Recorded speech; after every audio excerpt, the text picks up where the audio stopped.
Hey, we are live here at Plus One EXP's Roll for Content channel. My name is Tony Vicenda. I'm Chief Alchemist here at Plus One EXP, which is a weird little brand that multi-classes in tabletop game design, beard, and skincare alchemy in the Bardic College of Content Creation. Our hope and desire here at Plus One is to help amazing designers find great players who love their games, and amazing players find great designers whose games they can love. We do that in a lot of different ways, but the most fun way is sitting down with those designers to play those games.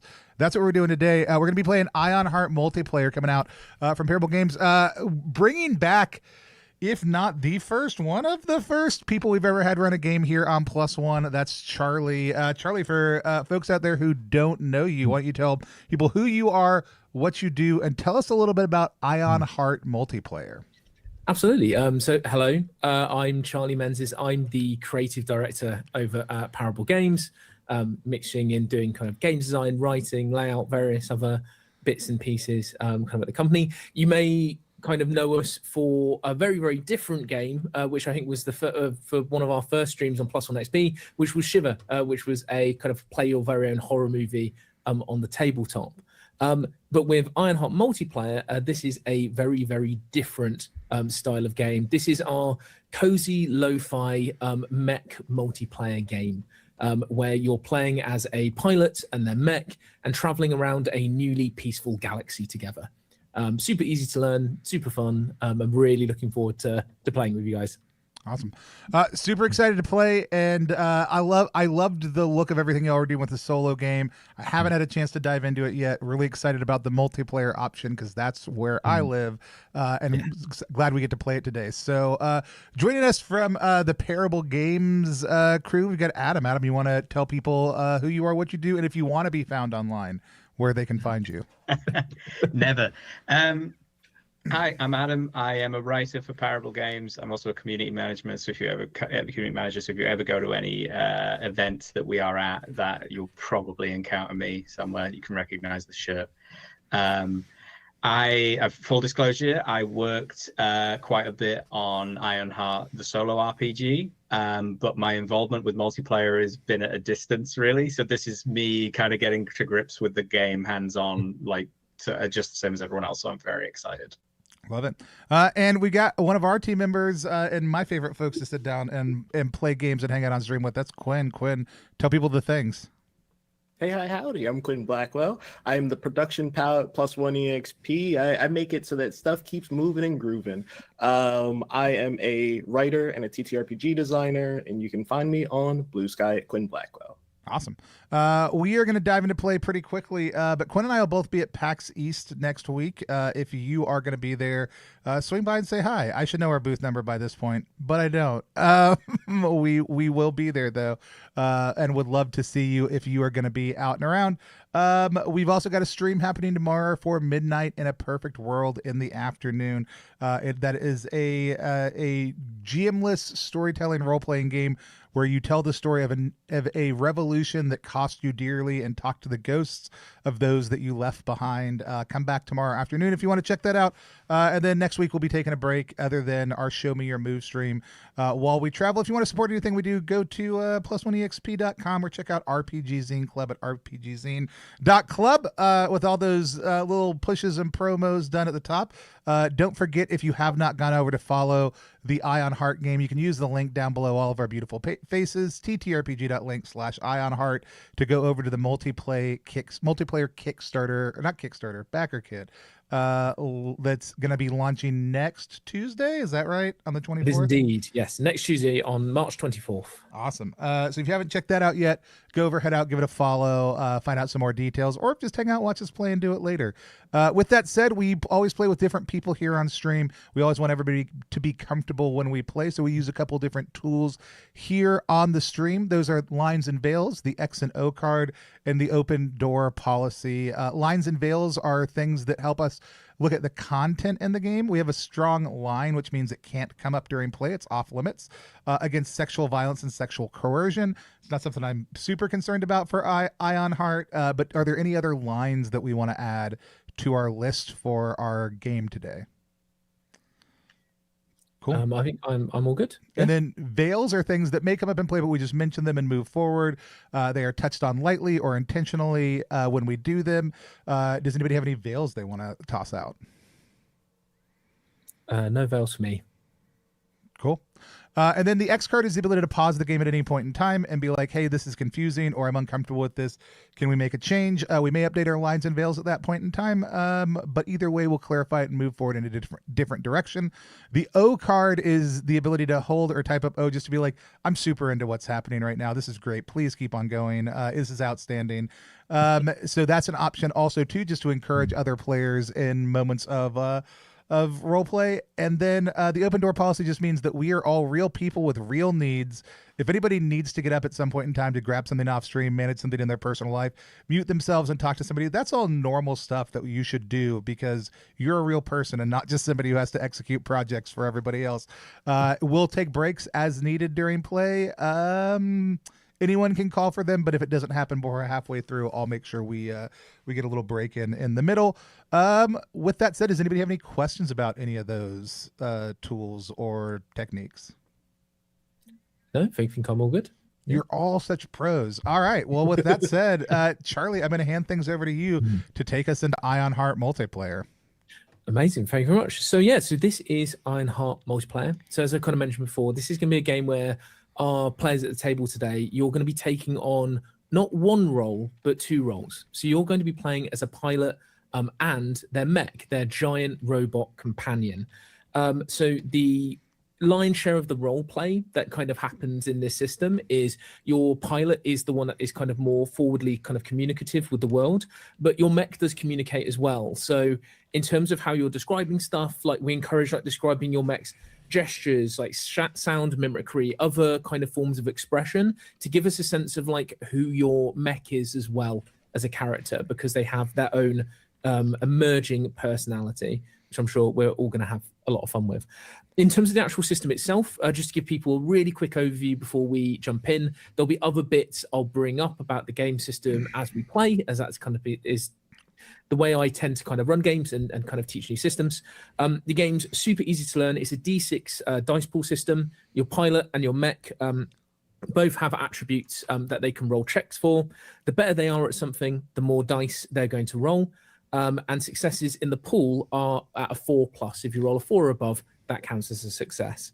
The harder a task is, the more successes you may need, and watch out for pesky ones in your dice pool as well, as they count as malfunctions, which can cancel out successes. But we'll dig in a little bit more on those when we actually encounter them, how you can overcome them, and kind of what they mean within the game. Cool. But before we start, do we have any kind of general rules questions first up that anyone's like kind of burning to ask before we kind of jump into the world? No. Fantastic. Yeah. Again, everyone, consummate professionals. Fantastic is what we love to see. So without further ado, let's jump in. So welcome, pilots, to the Astral Union, a newly peaceful collection of systems dealing with the aftermath of the Emergence War. This long and hard-fought conflict against the Nephilim, a biomechanical threat intent on destroying or assimilating all life into its ranks within the galaxy, was defeated by the cooperation of many alien species within the Astral Union and the brave pilots and mechs who took the fight to these galactic invaders. So now with the Emergence War at an end, many pilots and mechs have been discharged from the military, and you are now returning to civilian life in a galaxy that has changed a great deal. So quite a few of you are now wandering the cosmos, searching for their own peace amongst the stars. So that brings us really to our plucky group of pilots that we have here today. So I imagine really kind of with a lot of the groups you'll find in Ironheart multiplayer, it's a group of people who have either met one another, interacted with one another, or actively served together in the military, in the Emergence War. They've had those shared experience together, and they're now exploring this newly peaceful world as a group. So to kind of kick us off, I'd like to get each of you to introduce your character.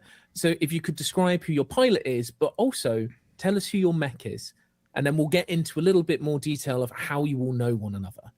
So who would like to start with describing their mech and their pilot? Quinn, you want to go first? Sure. So I am playing as Darrow Blackwing. And if I mispronounce anything, feel free to jump in. No worries, So I'm playing as a Kairos. Chiros, yes, that's correct. Okay. Yeah. Investigator. Mhm. Let's see. And my mech is named Screecher, which is a interstellar scout, weight class light. I imagine my character very much, again, a distant, cold, almost scientific, analytical approach to a lot of things. Having weird conversations that are just like head movements, more so than like full sentences or words. A lot of people end up getting used to it, but yeah, I think Screecher probably is sadly the most used to my nonsense. Yeah. Wonderful. And just a little bit of kind of world lore stuff there. So Chiros is one of the playable species that we have in Ironheart multiplayer, and they are winged bat people. Just so to kind of strike the audience's imagination, have like limited gliding and flight ability. So if you imagine kind of a kind of humanoid bat person with wings, you're kind of getting close to what Darrow may look like. Yeah. Awesome. I've been next. I picked the bear person because we had options of a bat, a bear, or a boy. Were our three alliterative options. I'm playing Okaran Ironpaw. I'm an Irvon artisan. I've got a reflective temperament. And I was a sole survivor of a mission at one point in time. My mech is Hammerhand 5.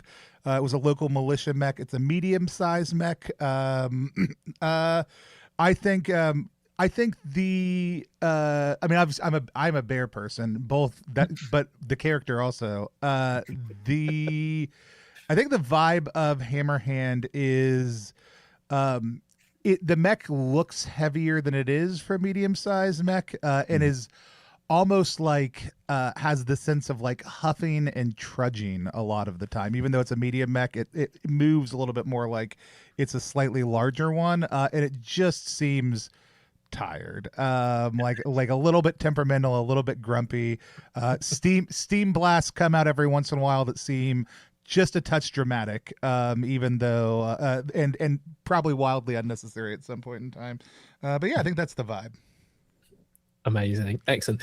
So just for our kind of audiences at home, so all of these elements that both Tony and Quinn are mentioning, so things like temperament and weight class, these are all elements that pop up in character creation, which we're not digging into today, but they all convey kind of mechanical differences into how your pilot and mech are built, which you'll see coming out in the game. Amazing. So Adam, would you like to introduce our final character then for us, please? Yeah. Yep. We've had the bat, we've had the bear. Time for the boy. So I am Theseus Caracas, a retired Apollonian harvester. He used to work in the ecological surveys that the corporations would employ to basically when they're extracting minerals from planets, whether it's wood, whether it's any kind of resource, basically. He doesn't have a mech from that era for one reason or another. He's not revealed. What he has is a mech assigned by the Planetary Defense Force. It is his battle mech, and it is the chonkiest of the boys. It is the heaviest class of mech, and it is essentially just like a big brick on brick legs, still in its green tan, not camouflaged anywhere in our beautiful cozy blue and pink universe, but that is Minos 76, standing out and blending into the background all at the same time. Amazing, excellent. So that's all wonderful introductions to our characters. So I'd just like for the group to have a bit of a think of, how do you think you all know one another? Like, kind of what element of like your past from the war or military service do you think united you as a group that got you to decide to, once you were all discharged, to travel the cosmos together? What do you guys think that event could be? Oh, I'm gonna look at Adam for this one. You got any ideas? I mean, I think a big thing for Theseus was the friends that he made in the Emergence War, and the people that he has maintained contact with. Whether or not you guys are in the same squad, Theseus would have probably been in artillery, heavy artillery at that. But definitely from one of the major conflicts or skirmishes against the Nephilim. I think there's something maybe Theseus himself has a failed mission. I don't know if that's a trauma you guys are carrying around, but definitely from the war for him. Awesome. Yeah, I mean, I like different squads, but in the same conflict. I think that's an easy thing to pull in, because I like, as a sole survivor, having lost everybody else and being like, well, here are the people I made it out with, essentially, even if they weren't people who were from that particular conflict where I lost everybody. That feels good. Yeah. Quinn, any thoughts on that?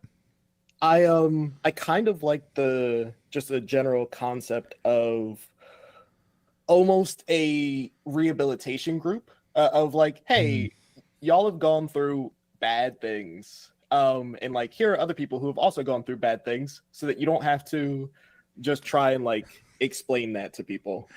Yeah. I love that, the people who you can just look at and like, they're like, yeah, me too. Yeah. Yeah, same. Yeah. That's great. Yeah, I think that paints a really nice picture of you're all in separate squads and specialisms that were all part of a large battle that happened during the emergency war. That, by the sounds of it, with all of your pilots' traumas, which is another mechanical part of the game, where everyone has something that they're carrying forwards from the war, that you all survived and were placed kind of into a group together as some of the surviving groups to kind of deal with this after the war was over and forge some bonds there. Amazing. No, that sounds absolutely great. So I think with our character introductions done, let's jump into where you are currently exploring now.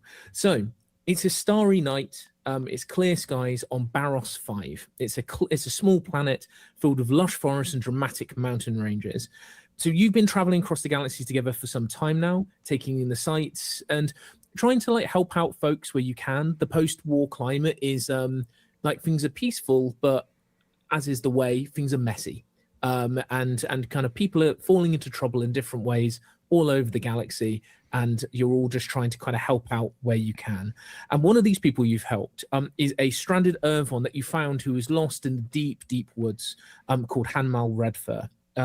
So you've rescued them from the wild woods, and tonight you're in the process of setting up a camp in this peaceful, overgrown, old military base that's been reclaimed by vines and trees and grasses, and appears to have been decommissioned for a few years now. So we're kind of setting up our camp. You're about to, and the kind of main thing is before you can all relax and kind of settle down, is there's a bit of setup we've got to do to the camp. So there's a few tasks we've got to do. So we need to get some firewood. So someone's got to go collect and chop some firewood. Someone needs to put up the tent. And I'd like to know, out of this group, who do you think would be in charge of the cooking, and what would they cook? So of you three, who do you think is going to be handling kind of which of these tasks? And we'll get some of our first checks of the game. I can toss my hat into the ring for cooking, and I think that everyone hates when Darrow cooks, because Darrow is very much just like survival. Like, this is the thing that is the most nutritious, of like, cool, like, eat up, like, it doesn't matter what it looks like, like you need your strength. Amazing, excellent. So with that kind of very, what I would say, logical food is nutrition kind of approach, I'd like you to roll a pilot mind check for me to try and come up with the most nutritiously efficient meal that you can pop on the campfire when it's ready. Oh, absolutely. Darrow's nutrient-dense sludge. Yeah. So, to explore the mechanics themselves, I rolled a 5, which is a success because it's above a 4, and I also rolled a 1.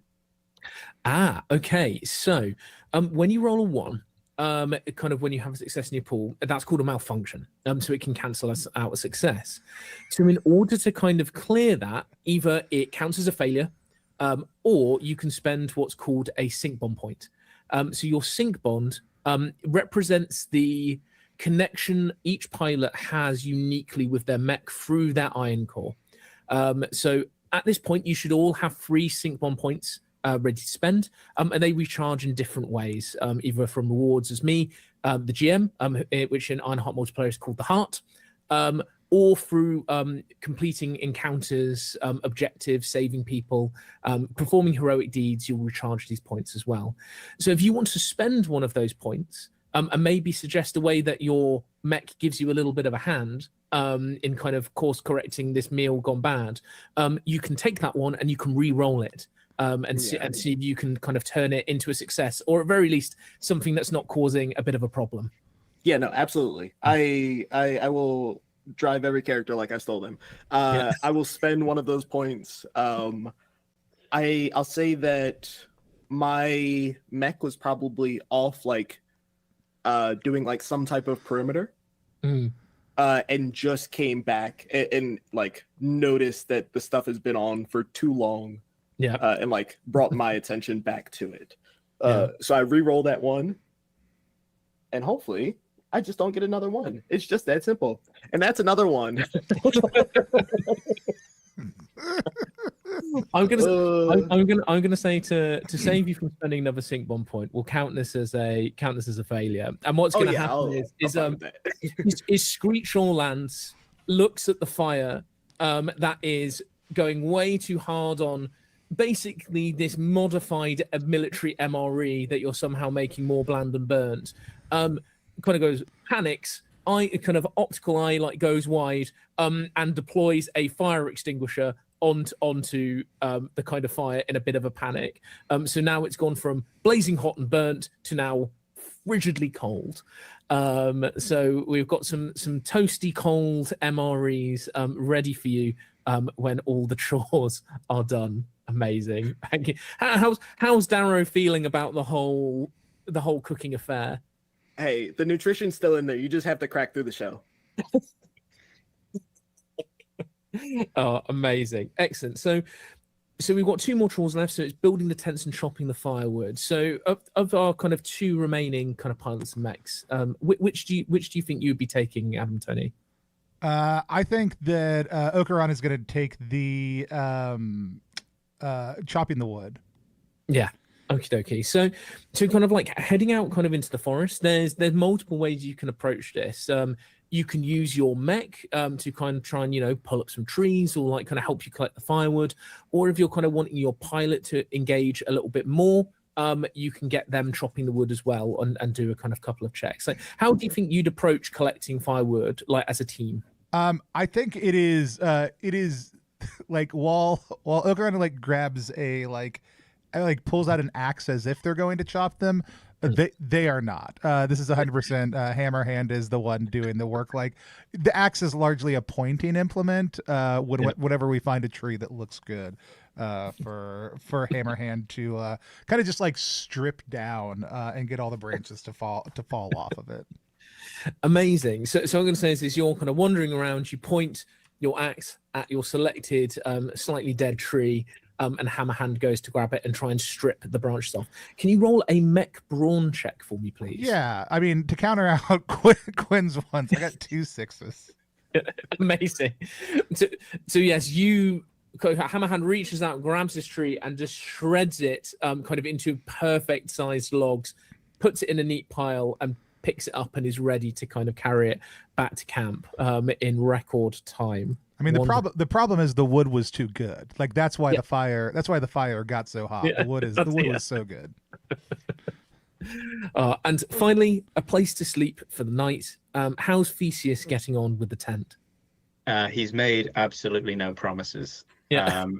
Anything with finesse is not where he and Minos come into it. He wouldn't have said no when he got given the task, but we'll see what happens. I think he's given it his best shot.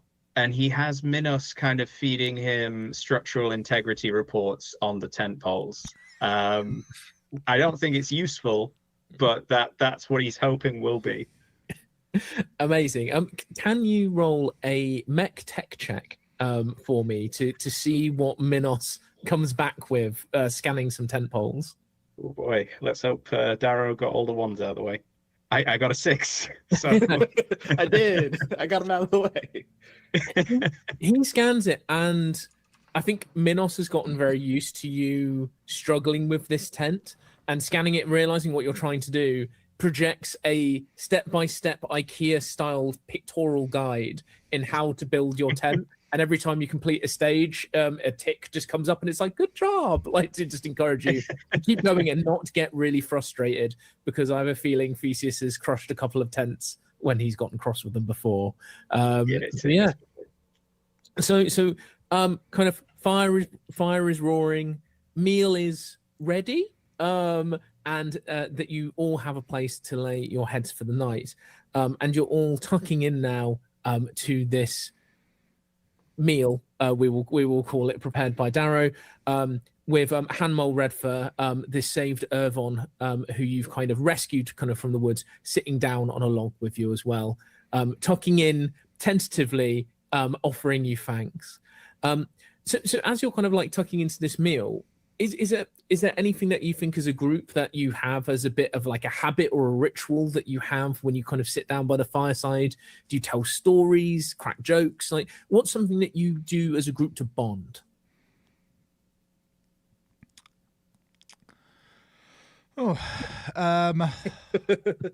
Not everyone at once. Yeah. I mean, I love the idea of a game, like something exterior, like whether that's a physical game or a mental game. I think would be a fun way to kind of lean into it. Yeah, I mean, I think something, whatever the jungle equivalent of darts is, like is fun as a. I mean, are we axe throwers? Do we like axe throwing? It all depends on kind of how you're feeling. I think Okeron, by the feeling of it, would be an axe thrower. Where do Darrow and Theseus sit when it comes to axe throwing? I think if it's a rotating game night, then I think we can't avoid it when it becomes Okeron's turn to pick. Yeah. Everyone has their own favorite game. This is mine. Yeah. I think Darrow is good at it, but for like all of the wrong reasons. Like truly the worst form, but still is just like, hey, it hit where it needed to hit. Excellent. So I'll tell you what, let's play a little game then of a kind of axe throwing. You've kind of all had this meal and you're trying to kind of hit a target that you've kind of crudely marked on one of the trees near the edge of the light of the campfire. So in terms of how you're tossing your axes, like how are you approaching this game? And Hanmol Redfur is going to have a turn as well. I mean, I think for Acheron, it is a, like, there's a lot of aiming and finesse, and it's the opposite. Like, it is the actual like, I've practiced this maneuver repeatedly, and take a lot of time, like take my time, but also put a lot of finesse into it. Excellent. So I think that's going to be a pilot agility roll for me then, please. That is a 6, a 4, and a 2. Amazing. So two successes. So you kind of very carefully aim up your axe, lean up with a very practiced grip, and hurl your axe, and it goes straight down the middle of the target. So a very strong start to your favorite game. So who would like to go next to try and get an axe in the target? I think Darrow's probably last to go. That's fair. Yeah, I think that right between, you know, the porridge not too hot, not too cold of taking time and rushing is Theseus hasn't quite learned that the aim is to hit the tree, just to throw the axe as hard as he can. Yeah. So that's where his skill set's gonna go. Amazing. So that's going to be a pilot body check as you throw your entire body behind this throw. Oh boy. That's a 3, a 5, and a 6. I'm going to say so two slightly higher numbers. So I'm going to say you kind of hurl it. It hits the middle, and it chops the handle off of Okeron's axe, still in the target. So a very, very strong throw. And finally, we have Darrow. I think Darrow has been there and has essentially been like beautiful minding it of like knowing the trajectory. It like is used to dealing with wind from the distance and whatnot, and is just like my body is a machine. This is all a fulcrum. Like where's the pivot point? How do we get it there? It is going to follow through. Amazing. I think then that's going to be a pilot mind check as you're trying to kind of equation out axe throwing and give it a whirl. Yeah. Hey, hopefully it's not 3 1s this time. That'd be fun. Darrow has other talents that aren't this. Just for everyone at home, I have 3 mind, and I've rolled 3 dice both of these times. And this time I rolled a 3, which is not a success, and 2 1s. So don't worry, all of the bad luck, I got it, guys. I got it, y'all. So you kind of stand, kind of eyeing up, muttering these kind of equation calculations to yourself. Pull the axe back and throw it, and it sails past the tree and into the darkness. And you kind of hear Hamel Redfur, kind of who's behind you, being like, as a working lumberjack son, we're not seeing that axe again. That's gone. that's not coming back. And he goes, well, guess it's my turn. And he kind of heaves up a kind of an axe with a practiced hand, and he got 3 successes, and goes and splits both axes kind of in the middle, and just goes, I'm not really used to this game. Does that mean I win? Is that what that means, Ocaron? Yeah, that's a good throw. He chuckles and kind of claps you kind of on the back, and you kind of all sit back down for kind of a night of kind of joking together, and potentially having a rematch later on. So you all kind of head off to sleep kind of after this. And what I'm going to do is reward you all with a team fusion point for spending some time together, working together well to kind of get camp sorted. So just to explain, so team fusion points are something that are a shared resource for everybody in the group. They're tracked on the bottom of your character sheet, and they can be used for multiple things. They can be used to spend, if you're doing a group check, where everyone's contributing towards a check. If somebody has a hard time with their roll and they've maybe rolled a bunch of 1s, looking at you, Darrow, we can spend a fusion. You can decide as a group to spend a fusion point and let them re-roll. You can also fill up the bar and use it for a Power Rangers X style mecha team up. And have a really cool moment, but it also acts as a form of experience. So you can get that bar to the top and decide to bank it, and basically bank a level up when you guys are next around the campfire and are reflecting on how you've grown as a group and as well as a pilot and a mech. So that's how Team Fusion works. So for building a camp and having a kind of fun axe throwing game, you've all each got 1 Team Fusion point. Sweet. Awesome. So, it's now the morning, and you've all kind of been awoken to Hanmel Redfur is up and awake, and he is fiddling with a radio in his backpack, where it appears some kind of distress signal is kind of coming through, and he can't quite seem to get it to work. And he's like, I'm not too sure where it's coming from, but it sounds like somebody's in trouble. Do any of you want to try and help him refine that signal and see if he can hear what that is a little bit more clearly? Who do we Come think on, may Darrow. actually have the skills? I'm pretty sure that's Darrow. Darrow. Action arc begins. Yeah, no. This is I got this. Easy. Quinn just doesn't want to have to roll dice, I think, right now. No, I truly love rolling dice and love the story that they're telling. I think that Darrow had like a moment last night where it was just like, what is going on? Because I feel like Darrow is usually pretty efficient and like self-sufficient and is able to do all of these things well enough to survive. I think Darrow almost is like looking at the group of like, I'm used to being far enough away from everyone else. So I'm going to like push everyone back a little bit and be like, it's just because everyone's focusing on me too much. Yeah. So yeah, I'm gonna take a swing at this. So there's two ways you can kind of do this. If you want to approach it from more you as the pilot, kind of trying to fiddle around with the radio, and use your own technical prowess, that's going to be pilot mind. Or you can try and hook this into your mech and see if Screechaw can amplify the signal and go for a mech tech check instead. So choice is yours.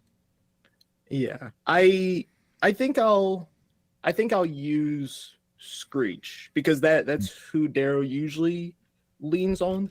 Yeah. And I think I go through, I plug in what I need to, and I just lean in close and I say something like, sing for me. Amazing. Love it. Awesome. So with that, can you roll a mech tech check for me, please? Hey, there's no ones, right? So you're getting better. It's all about the not ones that we've rolled along the way. I rolled 3 dice again. I rolled a 3 and 2 2s. I'm crushing it, y'all. Yeah. So I'm gonna say, like, you managed to amplify the signal a little bit, and kind of like help to the point that like words start coming through, but you don't get many of the kind of all the words there. You kind of hear a few words. You hear Barros 5, Viridia system, distress, send aid, and one word makes Hamel Redfur freeze, which is the word Greenhold, at which point you kind of hear his eyes go wide and he goes, home. That's my hometown. They're in trouble. We got to go. Can you guys, I don't know what the problem is, but will you come with me and give me a hand? Like, I don't know what we're walking into, but I'd really appreciate some backup if it's something bad. I look at the other two and go, absolutely. Yeah.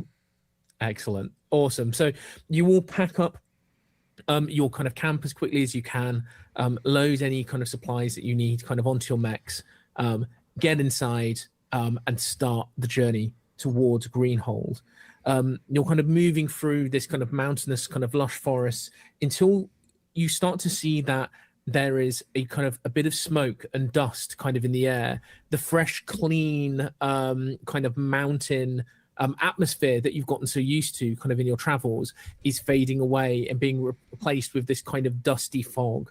And as you arrive in Greenhold, you see this once probably sleepy woodland village is covered in dust and debris, and many buildings have collapsed. And there is a series of red tents that have been erected in the town centre, which appear to be a medical center where you see wounded are being gathered, and you see an elderly Irvon in kind of dirty, ornate robes is kind of organizing the efforts and notices you and waves you and kind of Hanmal over. And you see Hanmal kind of walks up to him and kind of shakes this Irvon's hand and says, Mayor, how can we help? What's going on? And he's kind of looking towards him and like, oh, well, we haven't had any of this for hundreds upon hundreds of years, but we've suddenly this whole area has been racked by earthquakes, and our buildings haven't been designed for this. We haven't really seen any tectonic activity in the area, and so many of the buildings have collapsed. People are trapped. The rescue efforts, we don't have kind of many or any mechs here to help us. Would you be able to assist us in pulling out survivors? And he kind of turns to kind of the three of you, kind of in these kind of like towering mechs, kind of asking for your help. Is there any indication of where this trouble actually is already? Like, is there like smoke or dust or debris coming up from somewhere, or is it nondescript as far as where this problem is specifically happening? So in terms of like kind of where the earthquakes and stuff that have come from? Yeah. Okay. I tell you what, do you want to roll a, let me have a think. Quick look. In terms of that, are you looking for stuff that's hidden, or you wanting to kind of more assess the area? No, just more assessing the area. Yeah. Like this is, I mean, I think this is pretty immediately like galvanizing for Ogeron to like be like he just wants to jump into action. Like he's not even looking to respond. He's just like where is the trouble, because he's already headed that way. Yeah. Okay. So can you roll a mind check for me, please? Sure. My best worst stat. That's a 1. He's out the door. He doesn't know where he's headed. Yeah. That's all. And being like, yes, you're trying to kind of figure out where, as these slight tremors kind of still tremble the town, kind of hopefully not building up to something much larger. You're kind of looking around in this chaos, and you can't see any like noticeable signs yet of where these tremors may be coming from. But it's kind of destroying kind of buildings left, right, and center in the town. The mayor very quickly kind of like rolls out a map for you on the table and says like there are a key few buildings that we know have been damaged where we haven't managed to get rescue teams in there yet. And there's just a few. And Tony, if you would like to pull up just a very quick little basic map I've made, just so we can as you probably all realize, we're playing Ironheart multiplayer currently in a theater of the mind kind of format. So we put this together just to get a sense of distances, so we can kind of talk about it a bit more. But this system also works entirely on a hex map, where we've designed very specific encounters for things, so you can move mechs and bits and pieces around to try and rescue people in time. So with this, we've got 6 buildings that are currently in trouble, where there's different challenges and different things that are happening there, people who are trapped. And what we want to do is the objective here is to try and kind of get all of the people who are in danger and help them get back to the medical center, whether that's kind of stopping kind of immediate threats that are nearby and letting them run back, or loading people up and into your mech and carrying them back and then going back out again to perform some rescue actions. So on this little map, you've got your medical center, and kind of that's here. So that's where we're trying to return to. Your school, your town hall, and your mech workshop, they're all relatively nearby, so it's going to take kind of not many actions to get there. Watering hole apartments are a little bit further away, and the hospital is on the kind of much further side of town. So getting there is going to require a bit more movement. So if you're as a bit of a tip, if you're a bit of a slower mech, getting to the hospital in time potentially is going to be a bit more difficult. Whilst anything that's nearby, you may be able to kind of help out with. Amazing. So we're going to be running this as an encounter. So the way that this works is in Ironheart multiplayer, we have encounters of different types. So we classify them as peaceful, protective, and dangerous. So technically, as there isn't anything that's a big moving threat kind of on the map in any way, this is a peaceful encounter. However, peaceful doesn't mean that people aren't in danger, that there isn't a threat or a problem that you're not trying to solve. With this, you're trying to kind of maintain that peace and rescue people. Protective is more about protecting things from threats that are assailing, like a certain area settlement or people who need guiding across a map, whilst dangerous is we have active combatants on the kind of in the encounter who you're having to deal with that are actively aggressive towards you. Because with this, we wanted to kind of explore a encounter system where you can kind of play out encounters, but it's not always about fighting. It's more about saving and making sure that the peace is maintained. So with this, how we decide order, kind of what kind of order you guys are all going in. This is where the weight class of your mech comes in. So our light mechs are faster, and they're going to be going first. Then so that is going to be you, Darrow. So you're going to be going first. Then our middleweight mechs, so that's going to be Okron and Hammerhand. So that's going to be you, Tony. And then last but certainly not least is going to be Thesis and Minos, Adam, as our heavyweight mech. So and this kind of radiates out into combat as well. If you're and it's based off of your weight class and your reflex. If you draw, you roll off, so you can basically get your combat order super quickly. So Darrow, let's take your turn first. So you have 3 actions that you can make. In this case, it's going to be moving to kind of one of these sites, and I'll tell you how many actions it takes to get something that's close, further away, or on the other side of town. As a quicker mech, you're potentially going to use less actions, I feel, to get to some of these locations, which is going to be great. And once you're there, you can spend actions to interact and try and solve the problems that you may discover there. So what would you like to do? Yeah, I think that I do have a question.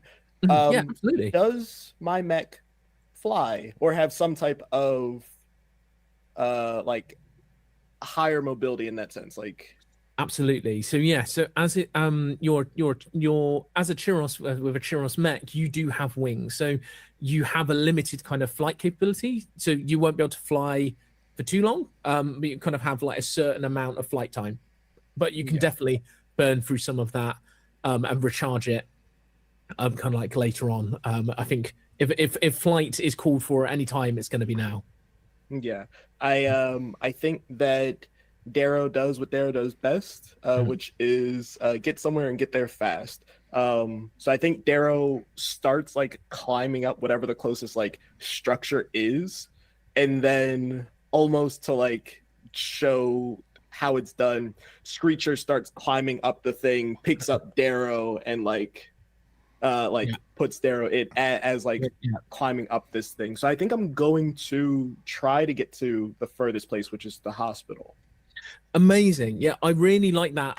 So when I'm imagining, you've got the town hall, you've got town kind of square, town hall, you've climbed up the bell tower, Screechaw's put you in, you're kind of at an angle, you can see the hospital, wings go out, jets turn on, kind of little wave to your comrades, and you jettison off to the hospital as fast as you can. So I'm going to say that uses up 2 of your actions to kind of jet in an arc over the town of Greenhold and land at the hospital.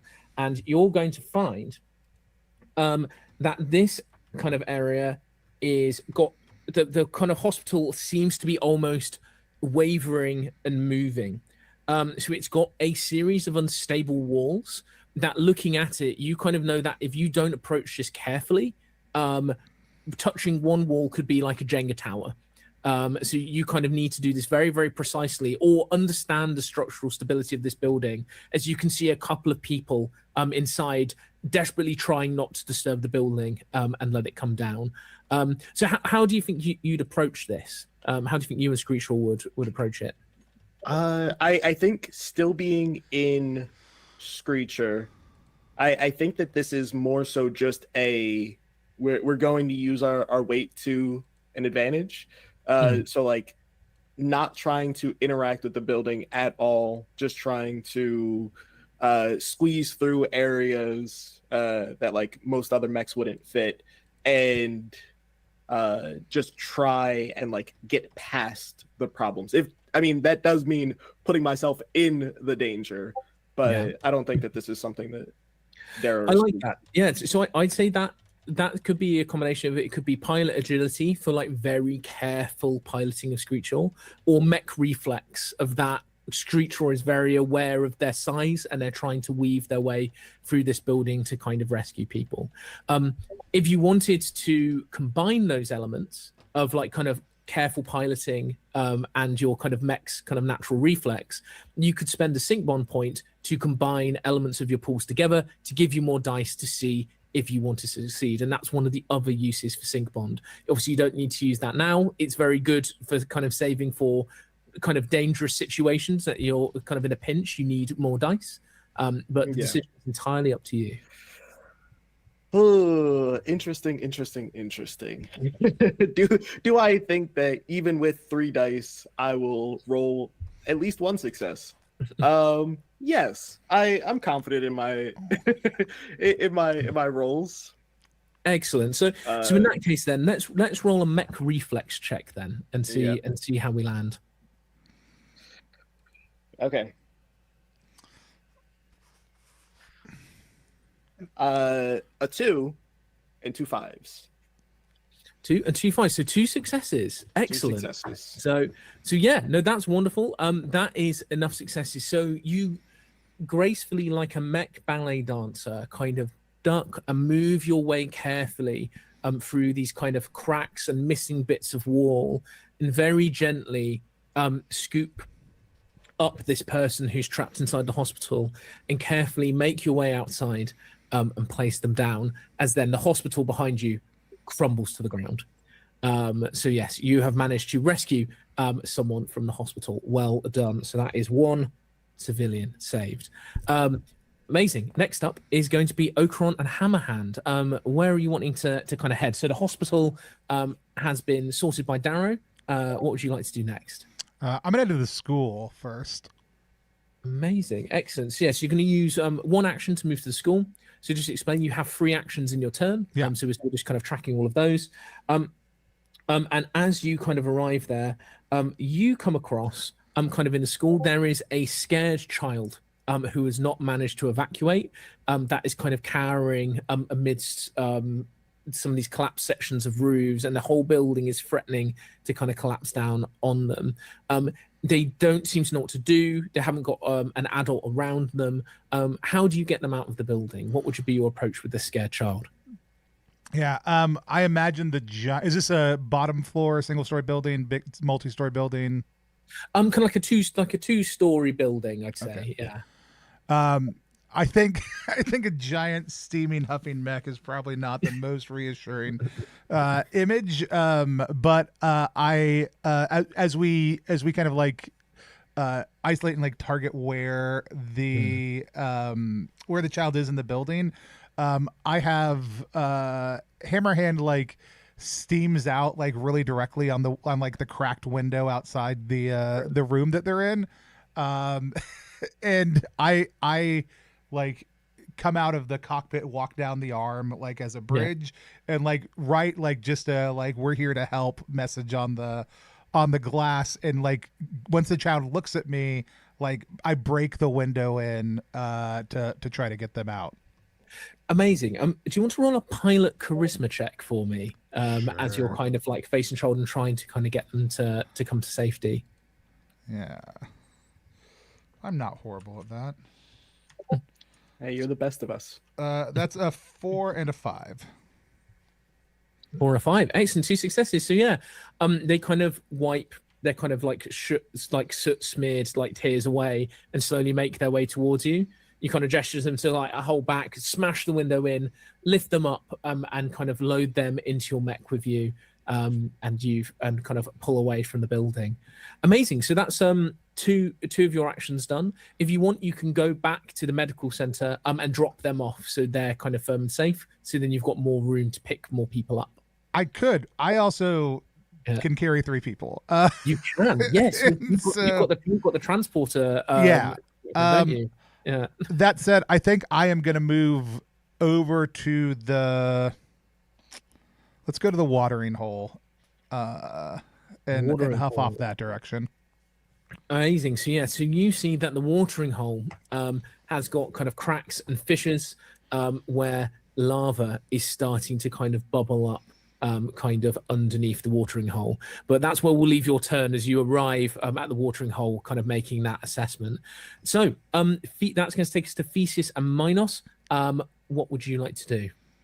Okay, he's a slow mover, minus 76.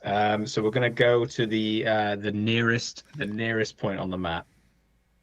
So you guys have covered the hospital, the school, and the watering hole. So we're gonna head to the town hall. Amazing, yeah. So kind of as the kind of like ground tremors more, you move your way kind of past like the bell tower at the front of the town hall and start to see some of the pillars beginning to fall as falling debris is beginning to kind of like tumble towards some people. So if you'd like to make a reflex check for me, can you see if you can dive over them in time and kind of make sure they're protected? Oh boy, not our strong suit. A 4 and a 4. I'll take it. 4, two successes. I'm going to say like you surprise yourself of that. You kind of alarmed, like see this debris falling, and with a sudden like kind of almost like nitros boost, this walking tank hurries along, dives over these people and hunkers down as just the rocks and the pillars just shatter into a million pieces across your back. But those people are firmly protected. Amazing. So that's 2 of your actions. Where would you like to go next? So that's another group of people saved. I think he's gonna head on to the mech workshop. He's gonna trust to his teammates to cover the other spots. He's gonna stick close.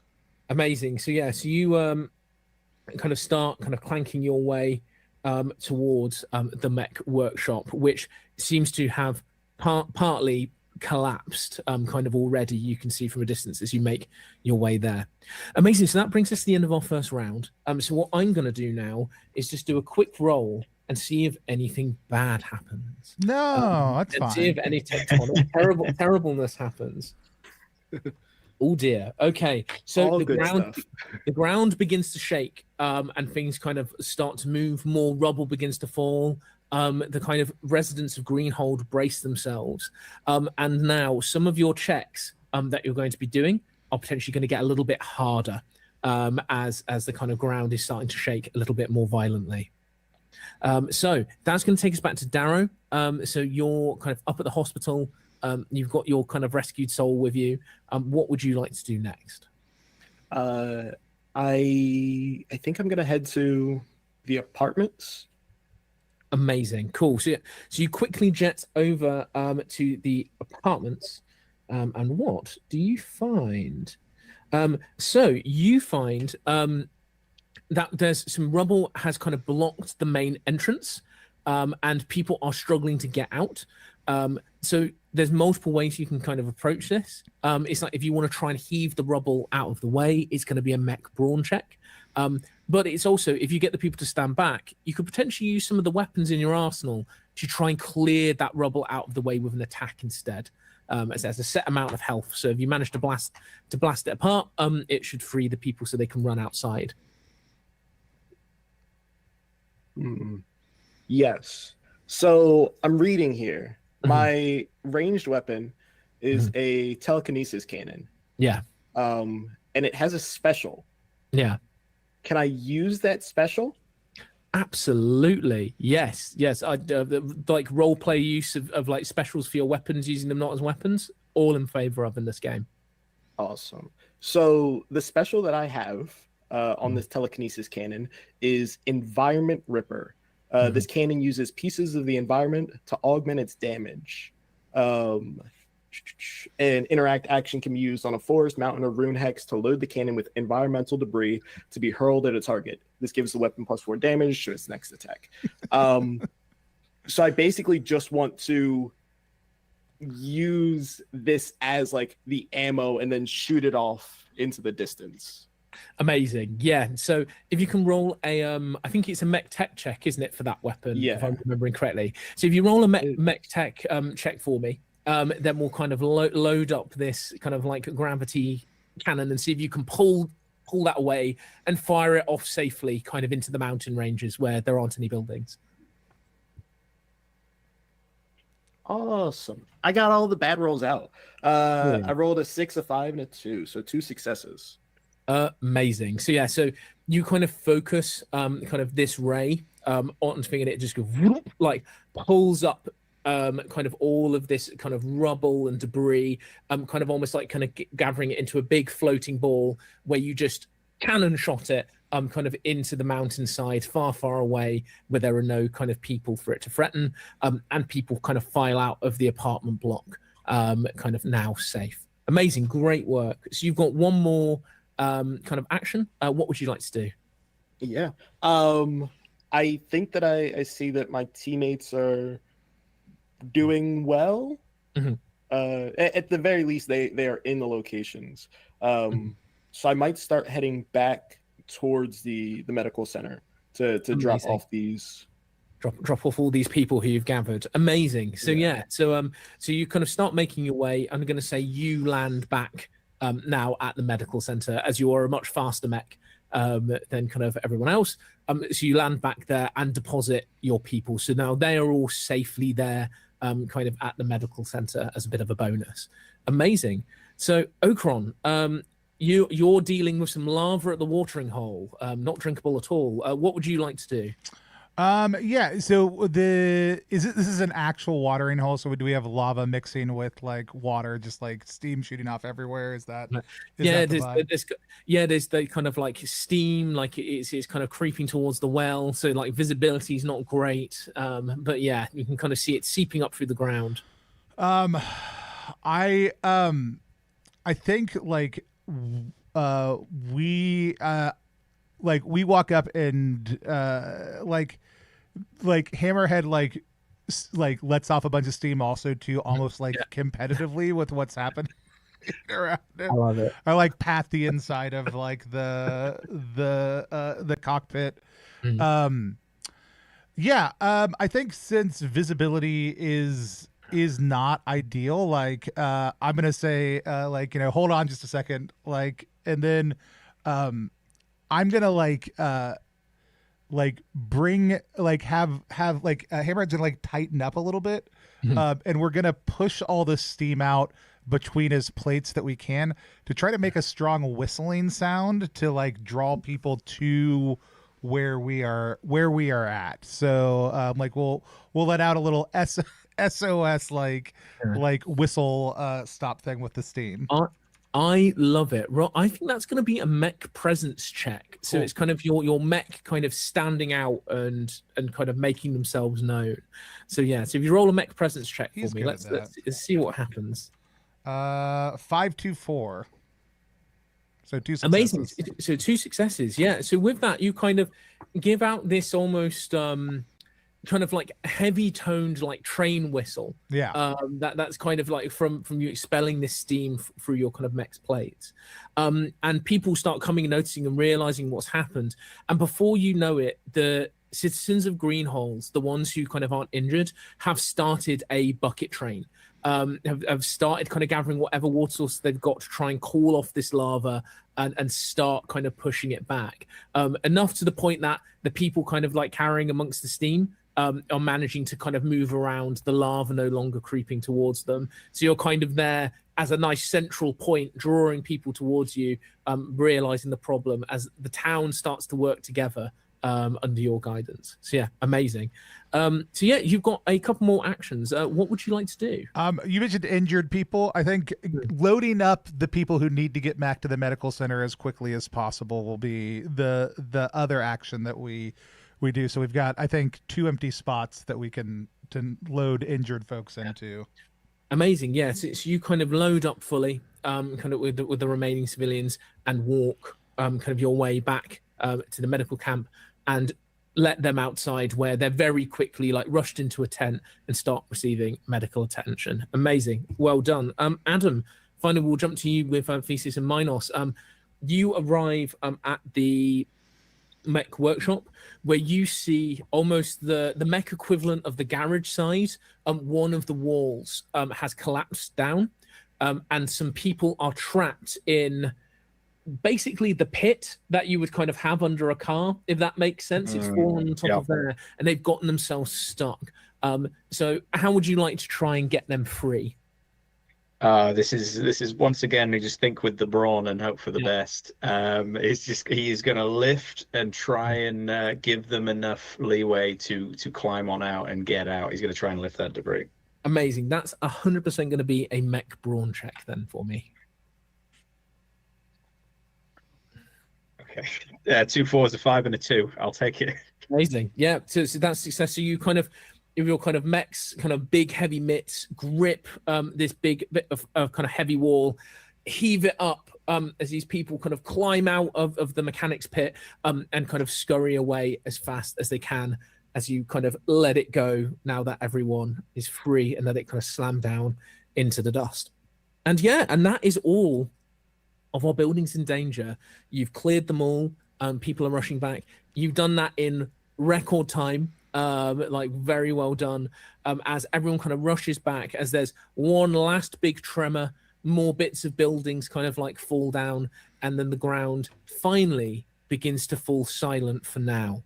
Well done. You kind of completed this kind of rescue peaceful encounter and saved pretty much everybody. Well done, guys. That's amazing. Top of the leaderboard. Top of the leaderboard. So you will kind of return now back to the medical center where people are being triaged and being looked after, and you see that the mayor who kind of set you off to help the citizens of this town is now at a table gathered with his advisors including your kind of friend Hanmal, who you rescued, and it seems they're in a heated discussion, and they seem to be trying to find the source of this seismic activity, and they kind of wave you over to join the conversation, and it's being like, we just can't fathom it. Like we're lumber merchants, we cut down trees. Nothing we do here should be causing this. Nothing in the planet that we know of its history should be causing this. We have no idea kind of how to stop this. If it keeps going, we're going to need to evacuate everybody, and soon.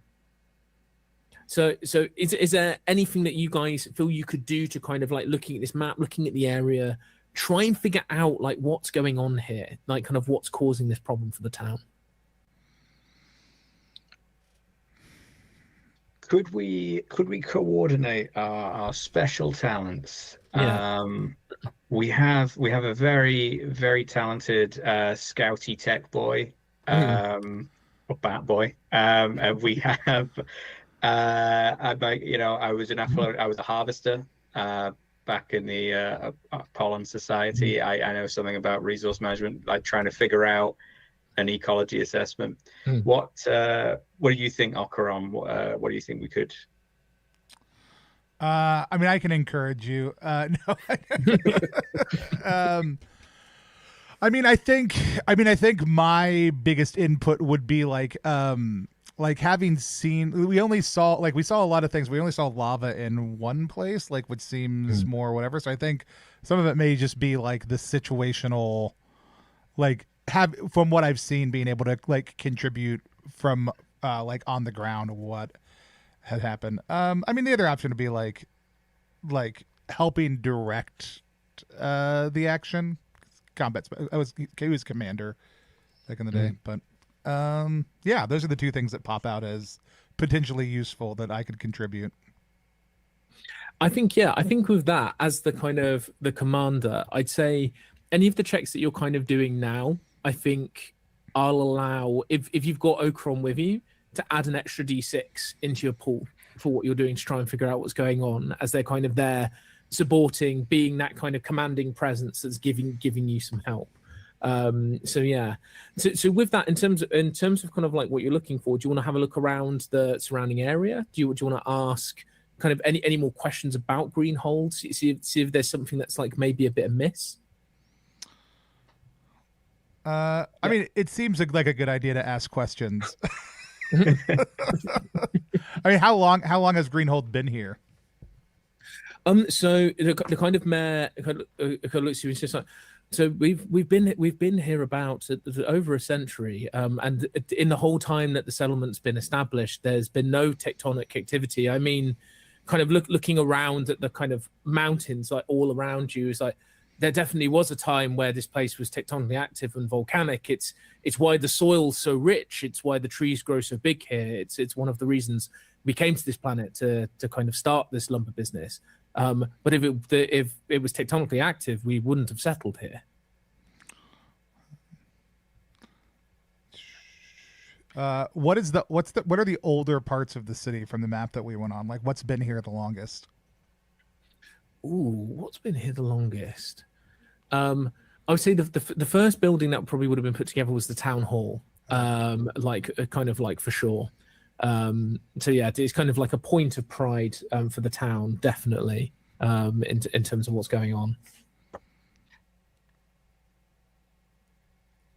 I think that Darrow, not very much being the talkative type, it is going to assess the situation, be like, okay, cool, the people that we saved are getting the help that they need. Now the next problem is like, again, outside of here.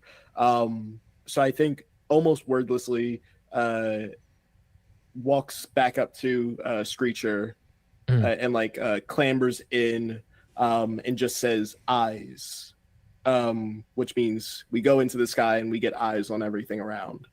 To see if there's anything that catches. Yeah, so you kind of load up into Screecher and jet up kind of into the sky. And what I'm going to say is you can approach this in a couple of different ways. Like, you can kind of use agility or kind of like reflex to see what things you may see that are a bit more hidden, that are a bit harder to spot normally? Or do you kind of some more of the lines along a mind or a tech check to kind of scan the environment kind of in more of a technological way to see what information you can gather from this high vantage point? And I'll tell you what, throw an extra D6 into your pool though, for I love the kind of image of jetting up above the town and looking over everything. I think that's a really good idea. Yeah. Awesome. I think I want to use something close to tech. I'm very much imagining because of the theming, using some type of like echolocation or like some type of like pulse. Just to get like a response back. So 4d6.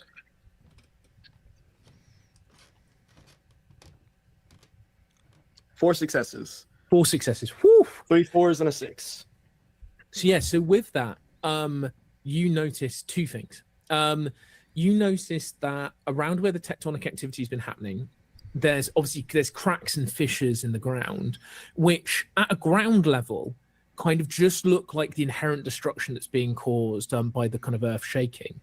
But from this vantage point, now you're high above the town, you see that these cracks have a pattern that kind of zig and zag their way towards this large mountain that's kind of looming in the mountain range that like kind of is above Greenhold.